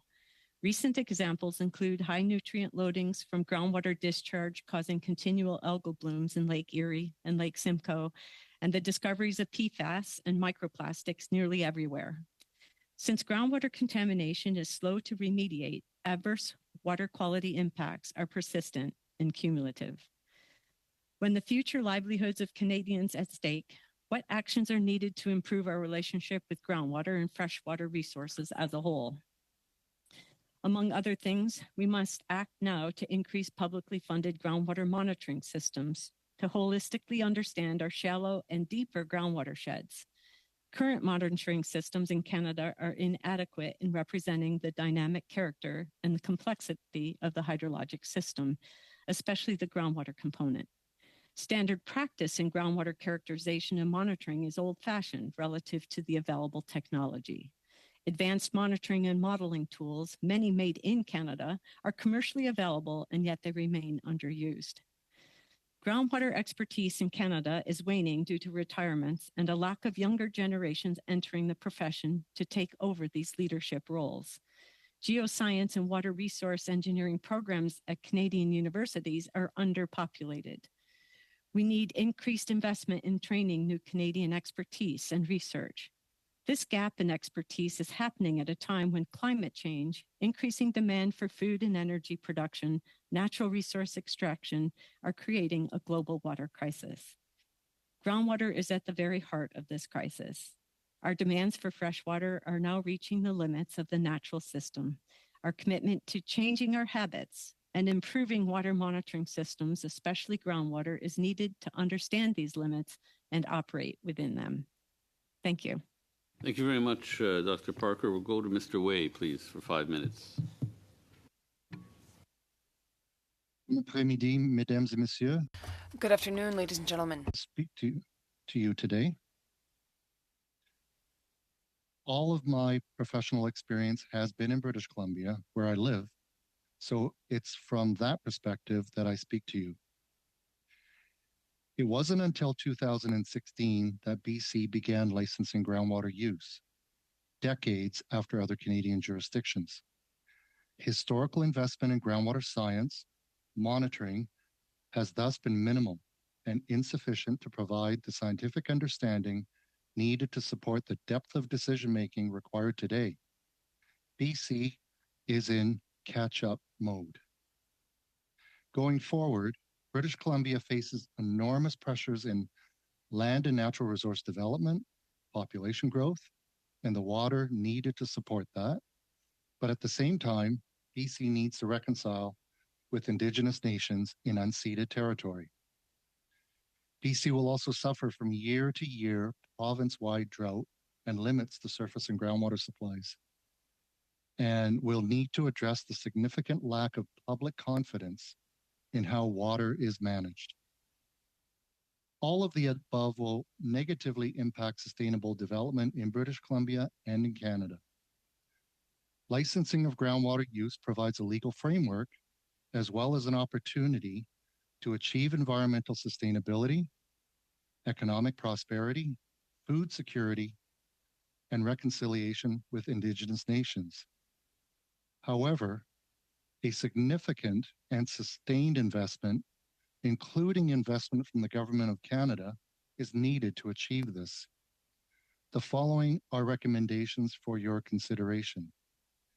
Increase federal investment and collaboration to support water science and monitoring, water planning for BC for local governments and Indigenous nations, water infrastructure funding for small rural farmers and business owners to enable them to withstand chronic water shortages and keep business going. For example, increase in water storage during drier times of the year.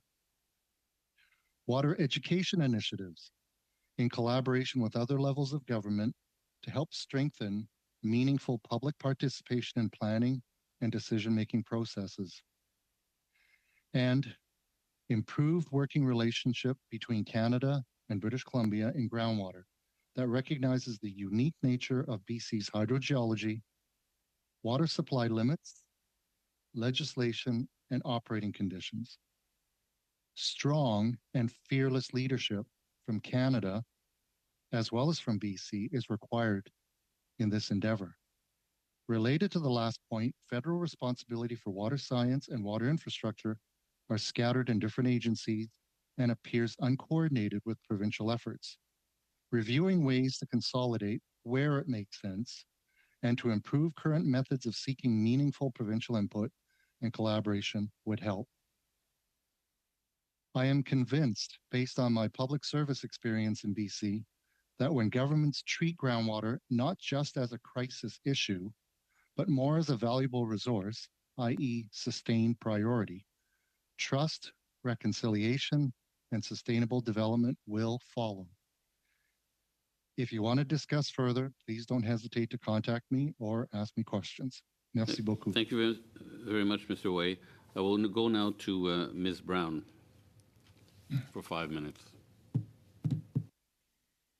Good afternoon, members of the committee. Thank you for the opportunity to speak to you today. As mentioned, my name is Jillian Brown and I represent the Saskatchewan Irrigation Projects Association. As an organization, we sincerely appreciate the committee's recognition of the need to consider Saskatchewan irrigation in this discussion. In my comments today, I'd like to highlight our industry's recognition of the importance of surface water sustainability and share with you a few features about irrigation that are not always considered. I'll comment on conditions of drought in Saskatchewan over this past year and substantial opportunity that is being lost for Canada with continued delays in development of the Lake Diefenbaker Irrigation Expansion Project. And most importantly, the role of irrigators in solution building. I'll also highlight the critical role that federal partnership with Saskatchewan plays in this context. So Saskatchewan irrigators and our stakeholders are focused to work proactively and collaboratively on solutions that meet the needs of managing water and food sustainability. Water scheduling research, adoption, and exploration of water efficient technologies such as subsurface and drip irrigation, high efficiency nozzle and pivot advancements, as well as participation in engagement sessions with other water users are all examples of ongoing actions in Saskatchewan today by irrigators. In addition to yield gains driving business, jobs, and community sustainability, irrigation has environmental outcomes that are not always front of mind for those who are not producers. So as highlighted by the academic community in journals such as Global Change Biology, the Canadian Journal of Soil Science, as well as Agronomy for Sustainable Development, irrigation has been shown to provide producers with greater options to manage their crop rotations, meaning improved soil health, improved soil water use efficiency. And in addition, irrigation is a practice that has been shown to increase soil carbon sequestration by 11 to 35% on average in semi-arid regions of Canada. No other agricultural technology provides the same land use efficiency increases as irrigation. Despite these features, Saskatchewan still lacks sufficient infrastructure capacity to increase irrigation, and results have meant considerable hardship to communities and cost to government.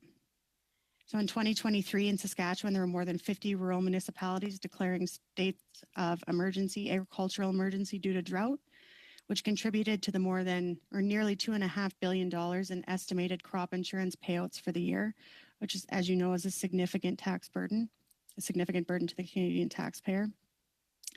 At the same time that this drought and crop loss was occurring, Lake Diefenbaker, the largest reservoir in Saskatchewan, saw more water leave from it in evaporation than from irrigation. Lake Diefenbaker is today one of the world's largest underutilized reservoirs, with an original yet unrealized design capacity available to irrigate more than 400,000 additional acres of cropland in the province.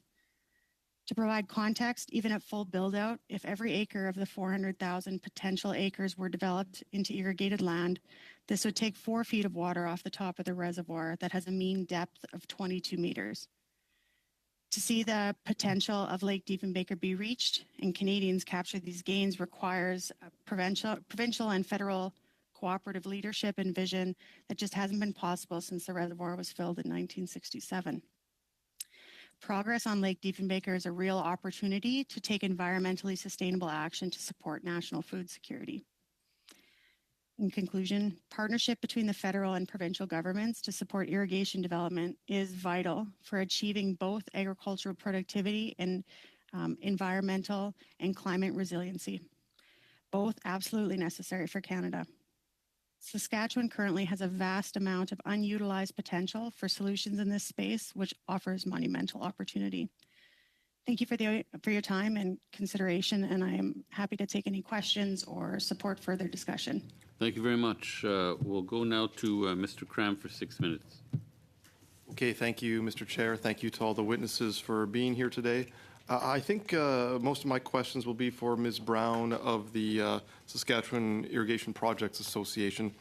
Ms. Brown, you talked about how irrigation has benefits regarding soil carbon sequestration. Could you elaborate on what soil carbon sequestration is and how irrigation can be beneficial? Yeah, absolutely. So it all has to do with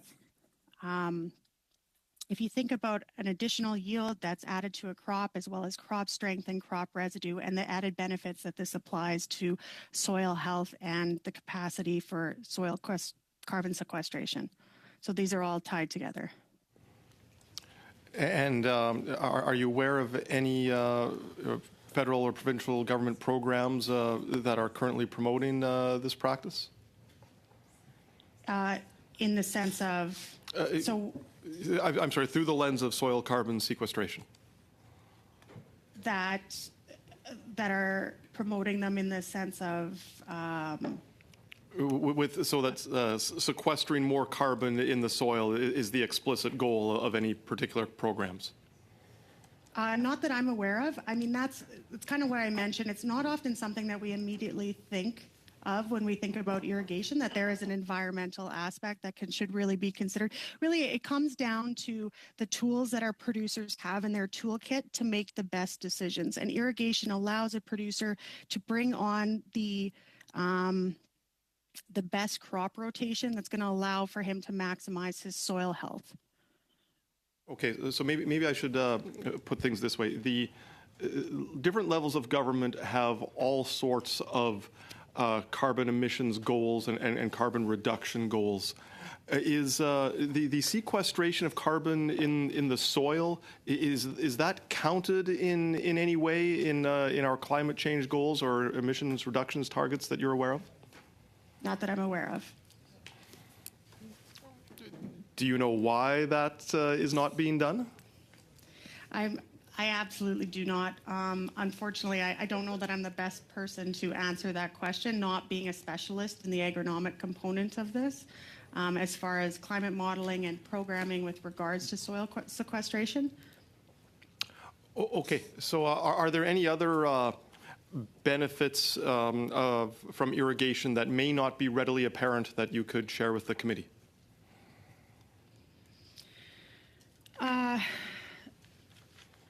Well, that's an excellent question, and I really wish that I could support that answer a little bit better, but unfortunately, I would hate to start kind of pulling that information out from without having prepared notes.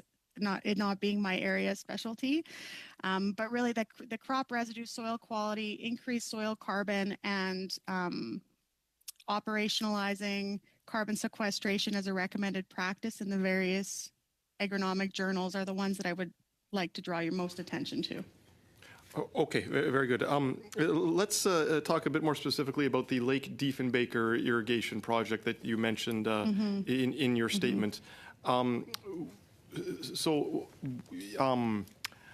You mentioned that particular project has not been moving forward since 1967, I believe you said. What seems to be the holdup in moving a project like that forward? Well, that's a fascinating question, and irrigation is a particularly challenging, like many infrastructure projects, it has a long-term investment horizon, and there are considerable public spillover effects. So the federal report, Prairie Prosperity, for example, is one research that has looked at the value of irrigation, and most of value from irrigation actually is received outside of the farm, and that's because of the jobs, the added production, and the spin-off impacts that happen to the community. So there's a value to the greater public, and our rationale would be that there is a value for public support and engagement in these major infrastructure problems that can develop the industry. But it's a challenging project to move forward. One, because it's so massive and requires such a substantial amount of capital upfront investment, requiring public support and engagement when only a few small residents are irrigators, right? So although the benefit impacts the greater province and the greater country, it's challenging to tell that story to those outside of the farm gate, although there ultimately would be a major contribution from the public sector in that investment. So that's a difficult story to tell and to move forward. And because these spillover effects affect provincial outcomes, affect national outcomes, you're requiring partnership between the province and Canada to support a project that's transformational, such as the development of Lake Diefenbaker. And we've seen this project visited a minimum of 4 times since 1967. So it's not to say that it hasn't been worked on. Periodically, investment is discussed, and we've kind of bring forward the idea that this is an important question and see the value in it. But finding the strength to continue this project to fruition has been one of the challenges. Thank you. We're out of time. We'll go to Mr. Longfield. Thank you, Mr. Chair, and to all the witnesses, thank you. Dr. Parker, wonderful to see you in our committee. Thank you for taking the time to be with us. A few questions for you. I mean, we've known each other for many years now. You can almost say decades. the work that you've done on our water cluster in Guelph, Guelph being a source water coming from the ground instead of from the rivers or lakes. And the importance of groundwater. I mean, now that you have the Morwick G360 Groundwater Research Institute, you're doing a lot of work internationally. I'm thinking of the work in the Netherlands around the filtering of groundwater, or using groundwater as heat exchange systems for ground source geothermal heat pumps and shallow or deep wells. We're focusing on water as something we consume. Could you maybe comment on water as another way that we can heat and cool buildings, and possibly using groundwater in a different way in terms of us filtering the systems or improving our management of groundwater? Okay. Well, thank you for that question. I think as you've pointed out, I've been working for a few decades now on groundwater systems in bedrock aquifers, which Canada is very familiar with. Many of our groundwater basins and watersheds are bedrock relevant. And this has brought us to understand how not just contaminants move through the system, but how heat is transported through the bedrock system. So I think what comes to light is the importance of groundwater on many ways or facets, and the multiple uses of groundwater. So in our community here in Guelph, we're actively extracting aggregate and building stone from quarries, and that's an example of how we use our aquifers or our subsurface system for not just the water and the conveyance of water or purification of water, but also the materials that we extract from the subsurface. But linking to energy or sources of heating and cooling, low temperature geothermal, I think, is possibly capable of providing up to 67% or 70% of our energy needs are used for heating and cooling our buildings.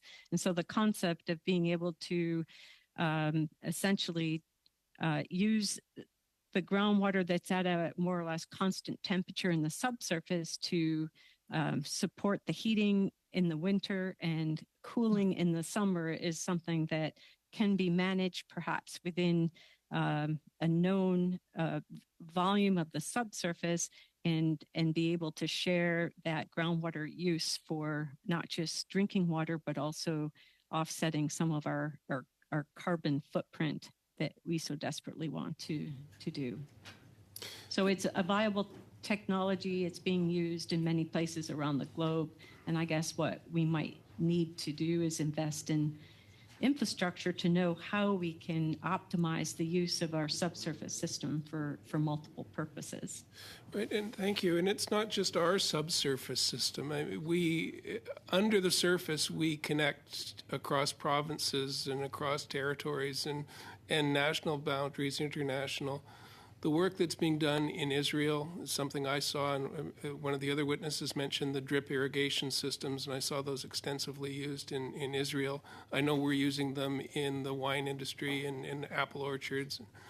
So groundwater has a potential to do some of what surface water is doing currently if the surface water was to go away. Is that a fair statement? It is. First of all, it's important, I think, to think of groundwater and surface water as one resource. As I mentioned in my statement, groundwater discharges to surface water and sustains those flows throughout the seasons. And so in essence, and surface water can discharge back to groundwater. So they're inextricably linked. I've lost track. Your comment really is, I guess the holistic view of freshwater, I guess, is something I've heard mentioned many times today, and I think that's a really important concept.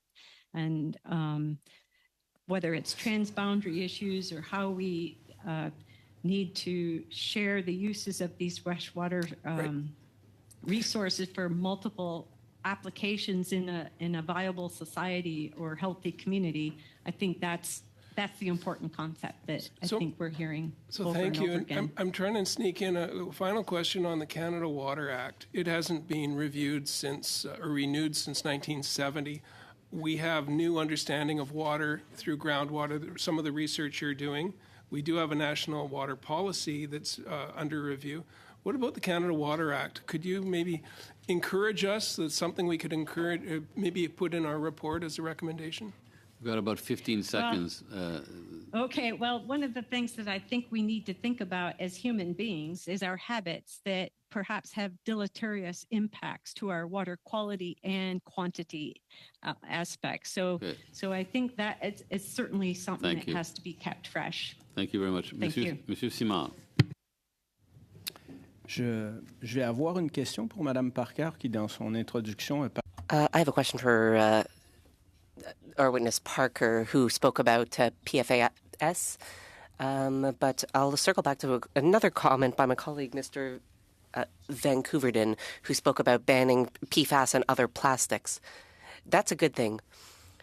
The real issue may just be that smaller municipalities are on their own when it comes to dealing with PFAS and related issues. We also know that on military bases, there are certain foams used that contain lots of PFAS. And the government is refusing to recognize this issue. In Saguenay, there was an $11 million agreement on the topic, but that doesn't solve the problem. All that does is give temporary access to drinking water for affected persons. So I think it's a good idea to recognize that there needs to be certain bans of plastics and PFAS. And for this to happen, the government needs to recognize its responsibilities when the government itself is involved in incidents where PFAS are introduced into drinking water sources. Now to my question for our witness. Are there any technologies that allow us to get rid of contaminants like PFAS and others?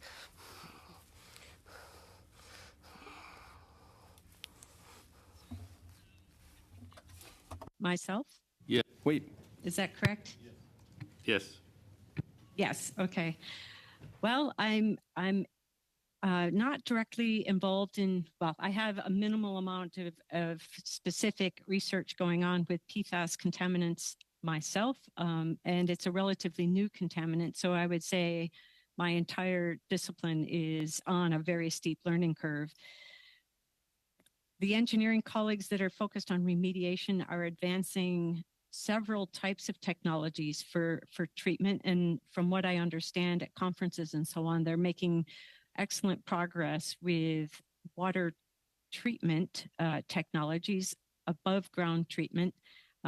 So what we would maybe refer to as traditional water treatment technologies. In situ technologies for treatment of PFAS plumes in the subsurface, I would say, is lagging behind, but mainly because in situ technologies are more complicated in terms of being able to work with the natural environment and the complexities of the natural environment. But I would say progress is being made on that front as well. Mm-hmm.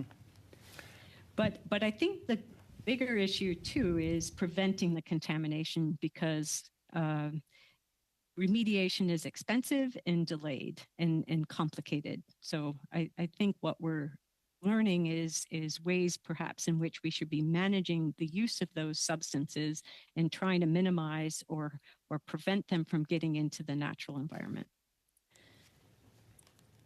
Merci. Thank you for that. I understand that the best solution would be to ban these substances, but as we know, these substances, when they get into the ecosystem, are hard to remove. What I'm concerned about is the fact that there are smaller municipalities who are dealing with these problems and who don't have enough resources.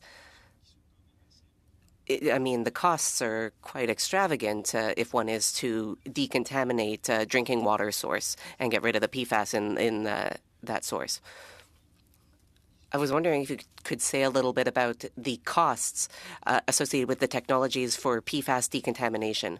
But of course, this is a responsibility that should rightly fall upon the shoulders of the federal government or provincial governments, because the costs are much too high for smaller municipalities. Could you say a little bit about this? Talk about the technologies that you are aware of.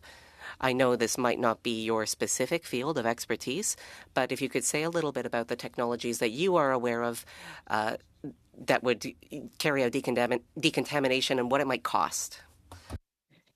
Yeah, unfortunately, I don't know the specific technologies by name or their costs in particular, but I can make an analogy to 40 years ago when we discovered the extensive or more, the extensive contamination by chlorinated solvents, which were also widely distributed in our society in large and small communities. They're commonly used from tool and die manufacturing, dry cleaners, and that meant small communities would have these chlorinated solvent type plumes. And once you discover the nature of the problem and the extensiveness of the problem with these very toxic chemicals and that they're in your drinking water supply, the first thing is to stop using them or mitigate their use. And then I suppose immediately you need to worry about the quality of the water that's being purveyed to the individuals as a drinking water source. And those treatment technologies. Merci beaucoup. Madame Collins. Thank you very much. Over to Ms. Collins. Thank you, Mr. Chair. Thank you to all our witnesses. I think my first question is for Mike Way. There's a massive multi-year drought happening in BC, Alberta, and Western Canada. And can you talk a little bit about the impacts of that on groundwater, what it means for communities, and what can the federal government be doing to address this? Thank you, Ms. Collins. Yes, there has been multi-year droughts, and it's problematic to water users. In British Columbia last year, there were 3 or 4 watersheds where farmers had to stop irrigating at a time where they've already planted and fertilized. And I think one of the issues is allocating water, maybe over allocating water, more than what we have for supply. And the other is maybe lack of storage, so that during freshet, when there's lots of water, users are not able to collect it and store it for later use. I think there's also maybe people taking water without any authorization, at least in British Columbia. And many people do not know that water is a common pool resource. Rather, they think if they live on the land, then they own all the water underneath it. And that is just not the way water is managed in British Columbia and indeed across Canada. Thank you so much. Now, the oil and gas industry used nearly 12% of water diverted from Alberta's rivers and lakes in 2020. And just with respect to the witnesses, I don't want to take any time away from them, but I will use my time just to put on notice this motion.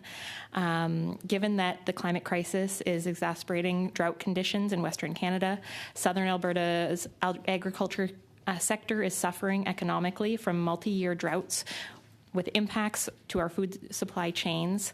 Much more must be done by the federal government to ensure healthy watersheds and resilience to drought.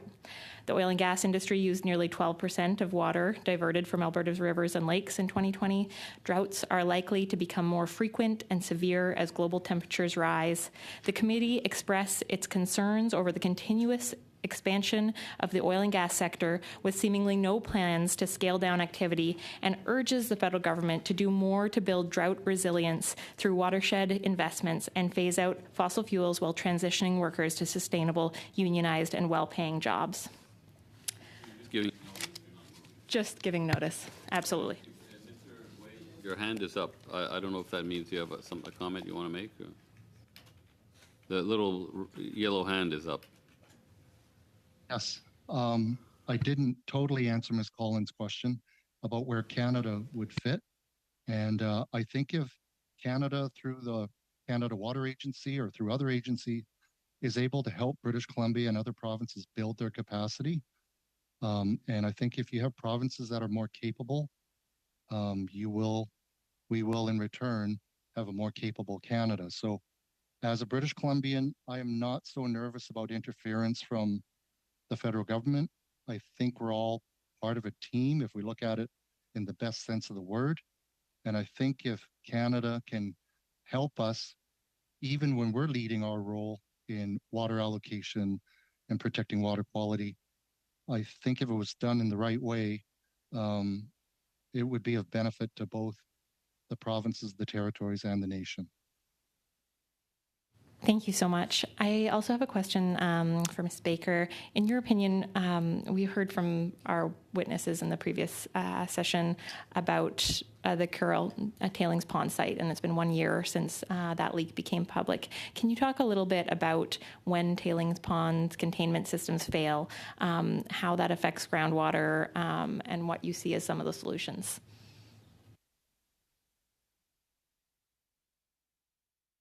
Parker. The question was for you, yes. Ms. Parker, yes.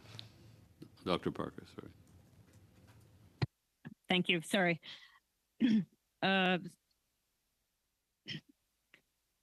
Yes, I think the issue here with tailings ponds would be the hydrochemistry of the water and how that can mobilize certain heavy metals or trace constituents into the groundwater system. And so I think the release of water from these ponds becomes a major recharge event, and that can enter out into the system and contaminate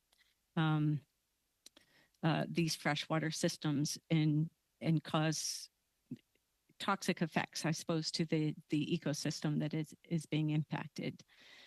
So that would be the concern, is what the hydraulics of this tailings pond situation is, and the nature and extent of that impact would have to be associated with both the quantity of the water as well as the water chemistry and all the reactions that are going to be happening along those transport pathways. And those can happen over multiple time and distance scales. Only 10 seconds left. Okay. I'm going to reduce it by 25% so that we don't go over too much. Mr. Leslie for 4 minutes. Thank you, Mr. Chair. Mrs. Brown, I'd just like to ask a few questions regarding the irrigation in Saskatchewan. And I appreciate that you recognize the obvious benefits such as yield gains, but I think some of the less obvious ones that we'll see is the expansion of crop rotation availability, the availability of new varieties to be produced, and the improvements in soil health, which in turn allows for even further continued benefits from that. But I wasn't familiar with the number you said, so I'd just like to clarify. You said somewhere between 11 and 35% is the amount of carbon sequestered, increased carbon sequestration from irrigated land to non-irrigated? So, Trost in 2013, in the journal, Agronomy for Sustainable Development, reviewed 22 studies looking at carbon sequestration and rotations that considered irrigation versus dry land, and found that the irrigated land, given the capacity for improved soil rotation and resulting soil health and stubble development, resulted in an average of 11 to 35% increase in soil carbon sequestration capacity in semi-arid regions such as Canada. I mean, it makes sense, and I think that from the agricultural perspective, the cropping sector, that is one of our areas in which we can enhance our sequestration and reduce our overall net emissions. And I think it's something that, from my perspective, is certainly worthy of government investment. Being from Manitoba, we saw major ones with Premier Duff Roblin way back in the day, and I think we're at a time where we're going to need to see more of that. I think probably similar to the Lake Diefenbaker project, which you mentioned obviously is underutilized, and my understanding is major, hundreds of millions of dollars to try to expand that. So I have one question. What is the cost? So I think it's very cost prohibitive to the farmers individually. What is the cost per mile or on whatever basis you'd like to put it into lay pipe? And obviously Saskatchewan's what, 60 million acres. Like it's a massive area you have to lay pipe for. So what's the cost to a producer or to do a major project like that? It's a really challenging thing to pin a number down. I've reviewed several studies that have estimated costs. Since COVID, we've seen a substantial increase in costs. Obviously, pipe experienced significant inflation. Really, for a producer without pipe, just if they have water right up to the edge of their yard, it's upwards of $2,000 per acre to invest on the farm.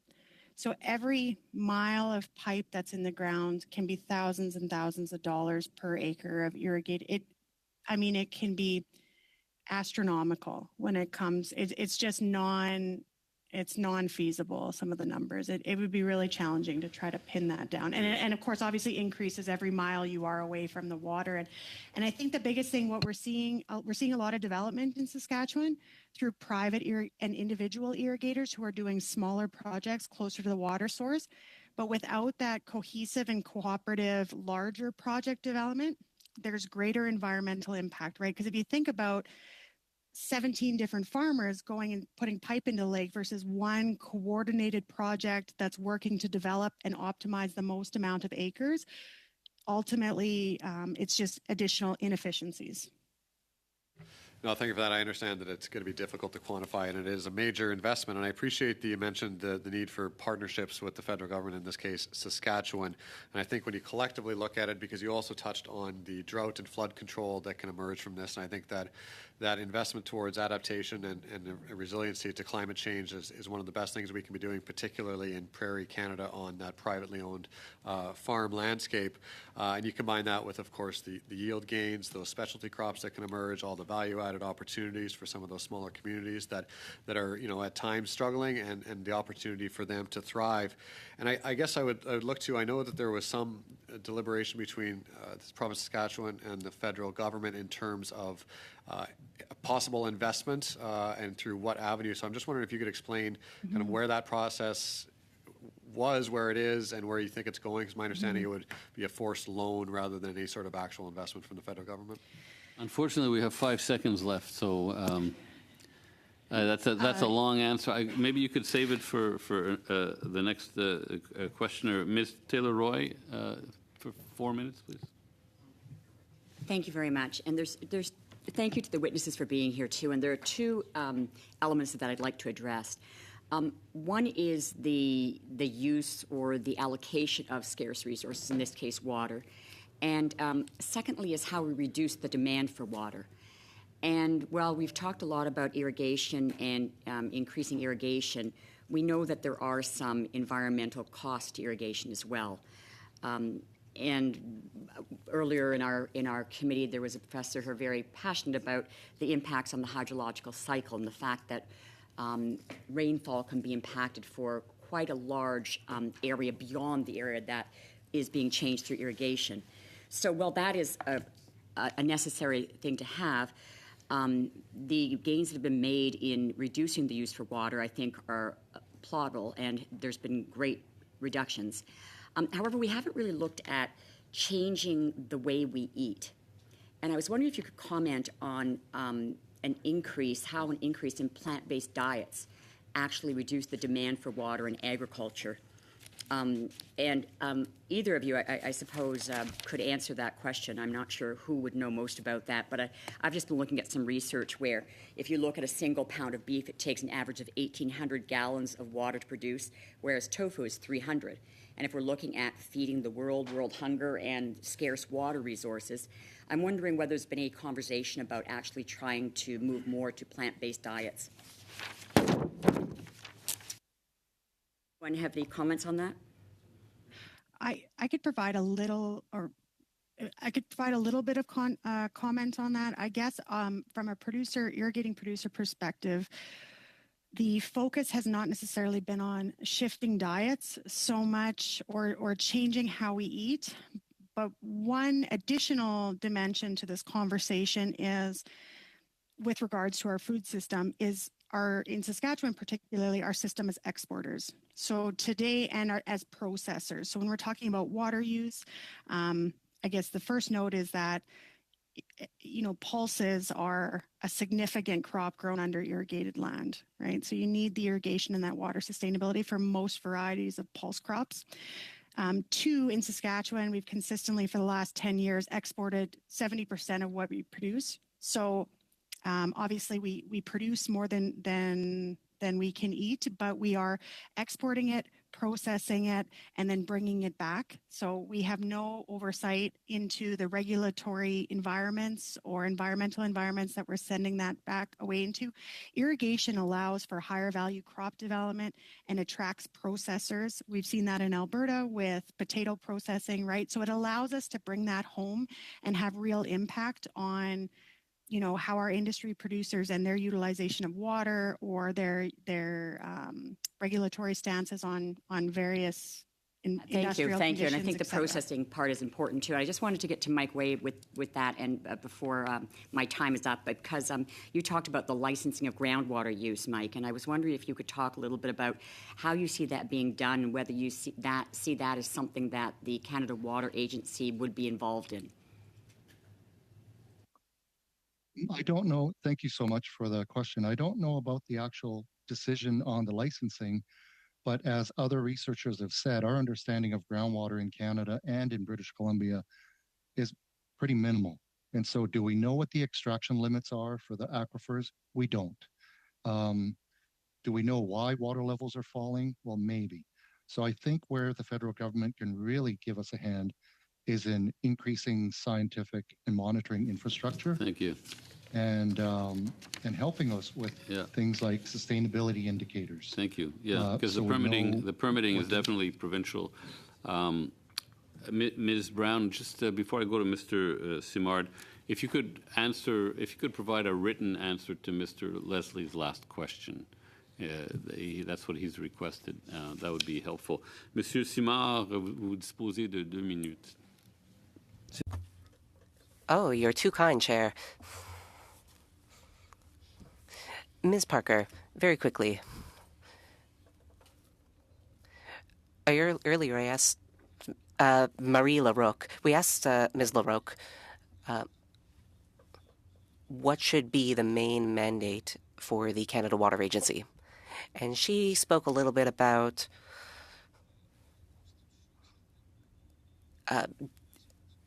knowledge transfer and data collection. I'd like to ask you the same question. What should be the main mandate of the Canada Water Agency?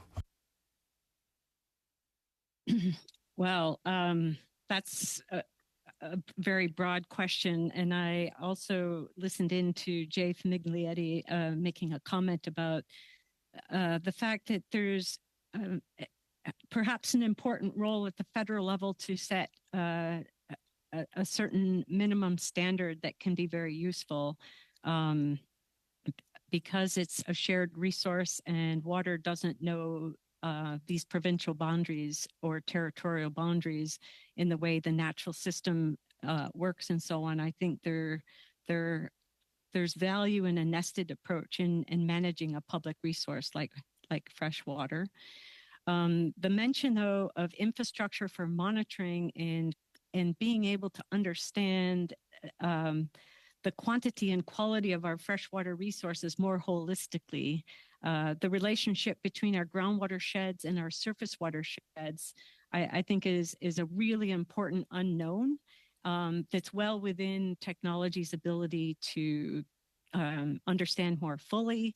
And I suppose these abilities to monitor and track the dynamic nature of these systems so that we can react and adapt to, I guess, the things that are being learned from monitoring those systems is key. Thank you. Ms. Collins for 2 minutes.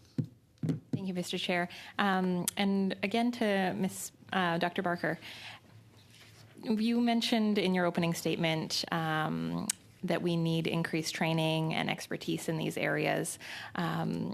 One of the things that I've been pushing in Parliament is a youth climate corps, and the Climate Emergency Unit has done a lot of work on this. engaging young people in the kinds of jobs that we know are going to be needed now and in the future. And one of the things they talk about is ensuring that these people are being trained up in monitoring and tracking, in groundwater management, in ecosystem restoration. And I'm wondering if you can speak to the need to ensure that young people are joining these fields, that they're getting the right training, and that we're doing everything we can to support them moving into this work. Yes, that's a really important issue. I'm struggling to find graduate students from Canada interested in doing the research I have excellent funding for. A lot of my students are international students, but I'm wondering where all the Canadians are.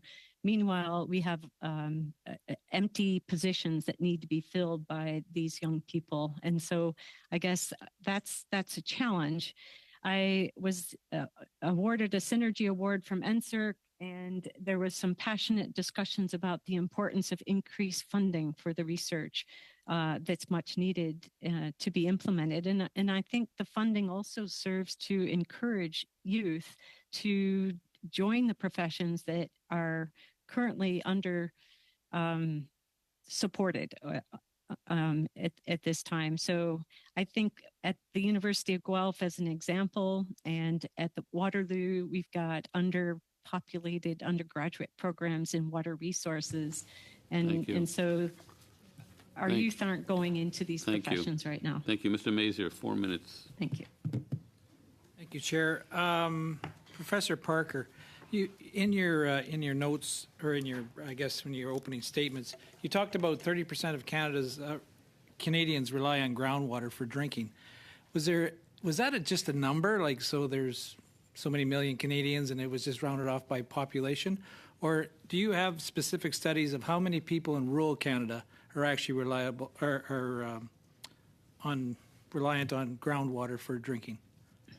Well, that's actually a very old number. It's the only number we have, and so it's one reported by Environment Canada and hasn't changed since 1999, I think, when it was first reported.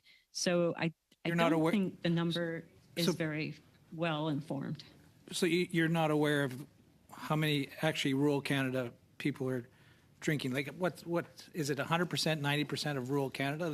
You're not aware of any studies on that, right? Well, there is a number. I can't recall it off the top of my head, and it's somewhere higher than 30%, but I don't think it's 100%. It's somewhere closer to 45 or 50% that get their drinking water supplies directly from groundwater. Can you refer to, like, I don't want to get into semantics here, but are you aware of any studies that particularly talk about rural Canada and who is reliant on groundwater for drinking? Are you aware of any of those studies? And could you please supply them to the committee if you do have them? Okay, I'm not aware of any off the top of my head that I can cite, but I will check with colleagues and get back to you. And that would go for the other witnesses as well. If you're aware of any studies for that for rural Canada, that would be appreciated. Groundwater monitoring, that's the other thing, Professor Parker. Is there a standard set across Canada for groundwater monitoring as far as the collection of the data? I know many years ago, when I was back on different committees for water and stuff like that, that was the biggest obstacle, is trying to get the data all in the same format so we could go to province or watershed to watershed. That seemed to be, is there a standard now set across Canada? Not a modern standard. In terms of water quality, I think it's mostly about total coliforms and indicator type parameters that we monitor in terms of groundwater quality or private water supplies. There are standards that municipalities use to verify the quality, but not necessarily for emerging contaminants or contaminated site type contaminants. That probably is something very helpful in setting it right across Canada. So maybe a role that the federal government could play in. Mr. Way, you were talking about there's no studies done for aquifers and the usage of them. I know in Manitoba about 20 years ago, I was on a board that was, I think it's the Assiniboine Aquifer. It's huge. It's about the size of PEI. And we do irrigate off it. And there have been studies. I think the kicker of that whole thing was it was provincially run. And I would suggest that this is where we get into this, what is provincial jurisdiction versus federal jurisdiction, right? So I think if you're going to study aquifer that's all on BC territory, it's probably BC jurisdiction. But I mean, if you do have any comments on that, or input of what the water agency could help out with that would be appreciated as well, and you could submit those comments. Now, finally, Want me to submit them or speak to them? submit them, please. Submit them in writing. Submit them in writing if you do have them. Madame Chatel. Oui, merci. Thank you. I'd like to hear a little bit more, and I know I don't have a lot of time, but right now in the committee, we focus a lot on the Canada Water Agency and its new mandate. So for all of our witnesses, what are your recommendations? What would be your wish list for the new agency? Who are you asking that question to? I'm asking the entire panel if they could very quickly outline a wish list. List for the Canada Water Agency, maybe in 20 seconds or so. And we'll start with Dr. Parker, perhaps. Sure. I think there needs to be public funding to support a much more modern, technologically based monitoring infrastructure, both for the entire freshwater cycle. And I think what we need to think about is a whole new relationship with water. I think our relationship with fresh water is our old habits are creating more problems, both quantity and quality in the distribution of water. And so I think it's valuable for us to do a rethink and how our communities and reliance on water is being used and affected by its use. Thank you. Ms. Brown? I think one of the most important part is recognizing the value of the regional perspective or the regional component into this. When it comes to adaptation and adoption of changing needs around water security, I really feel we need to have the water users involved in the solution building right at the ground floor. Mr. Way? Well, first thing is to go talk to the provinces and territories about what their needs are. That would be really appreciated. Aligning your policies within your federal programs to provincial priorities, and I think funding and collaboration to strengthen our monitoring and scientific capabilities. Doesn't mean Canada Water Agency has to do them, but they can help support the provinces and territories in doing them. Merci beaucoup. Bien apprécié pour vos réponses. Well, thank you for your answers. To the members for their excellent questions. This wraps up our segment on groundwater. It's been very interesting, and your input will be very valuable for the final committee report. Thank you. Have a wonderful rest of the day. You're welcome. Merci beaucoup.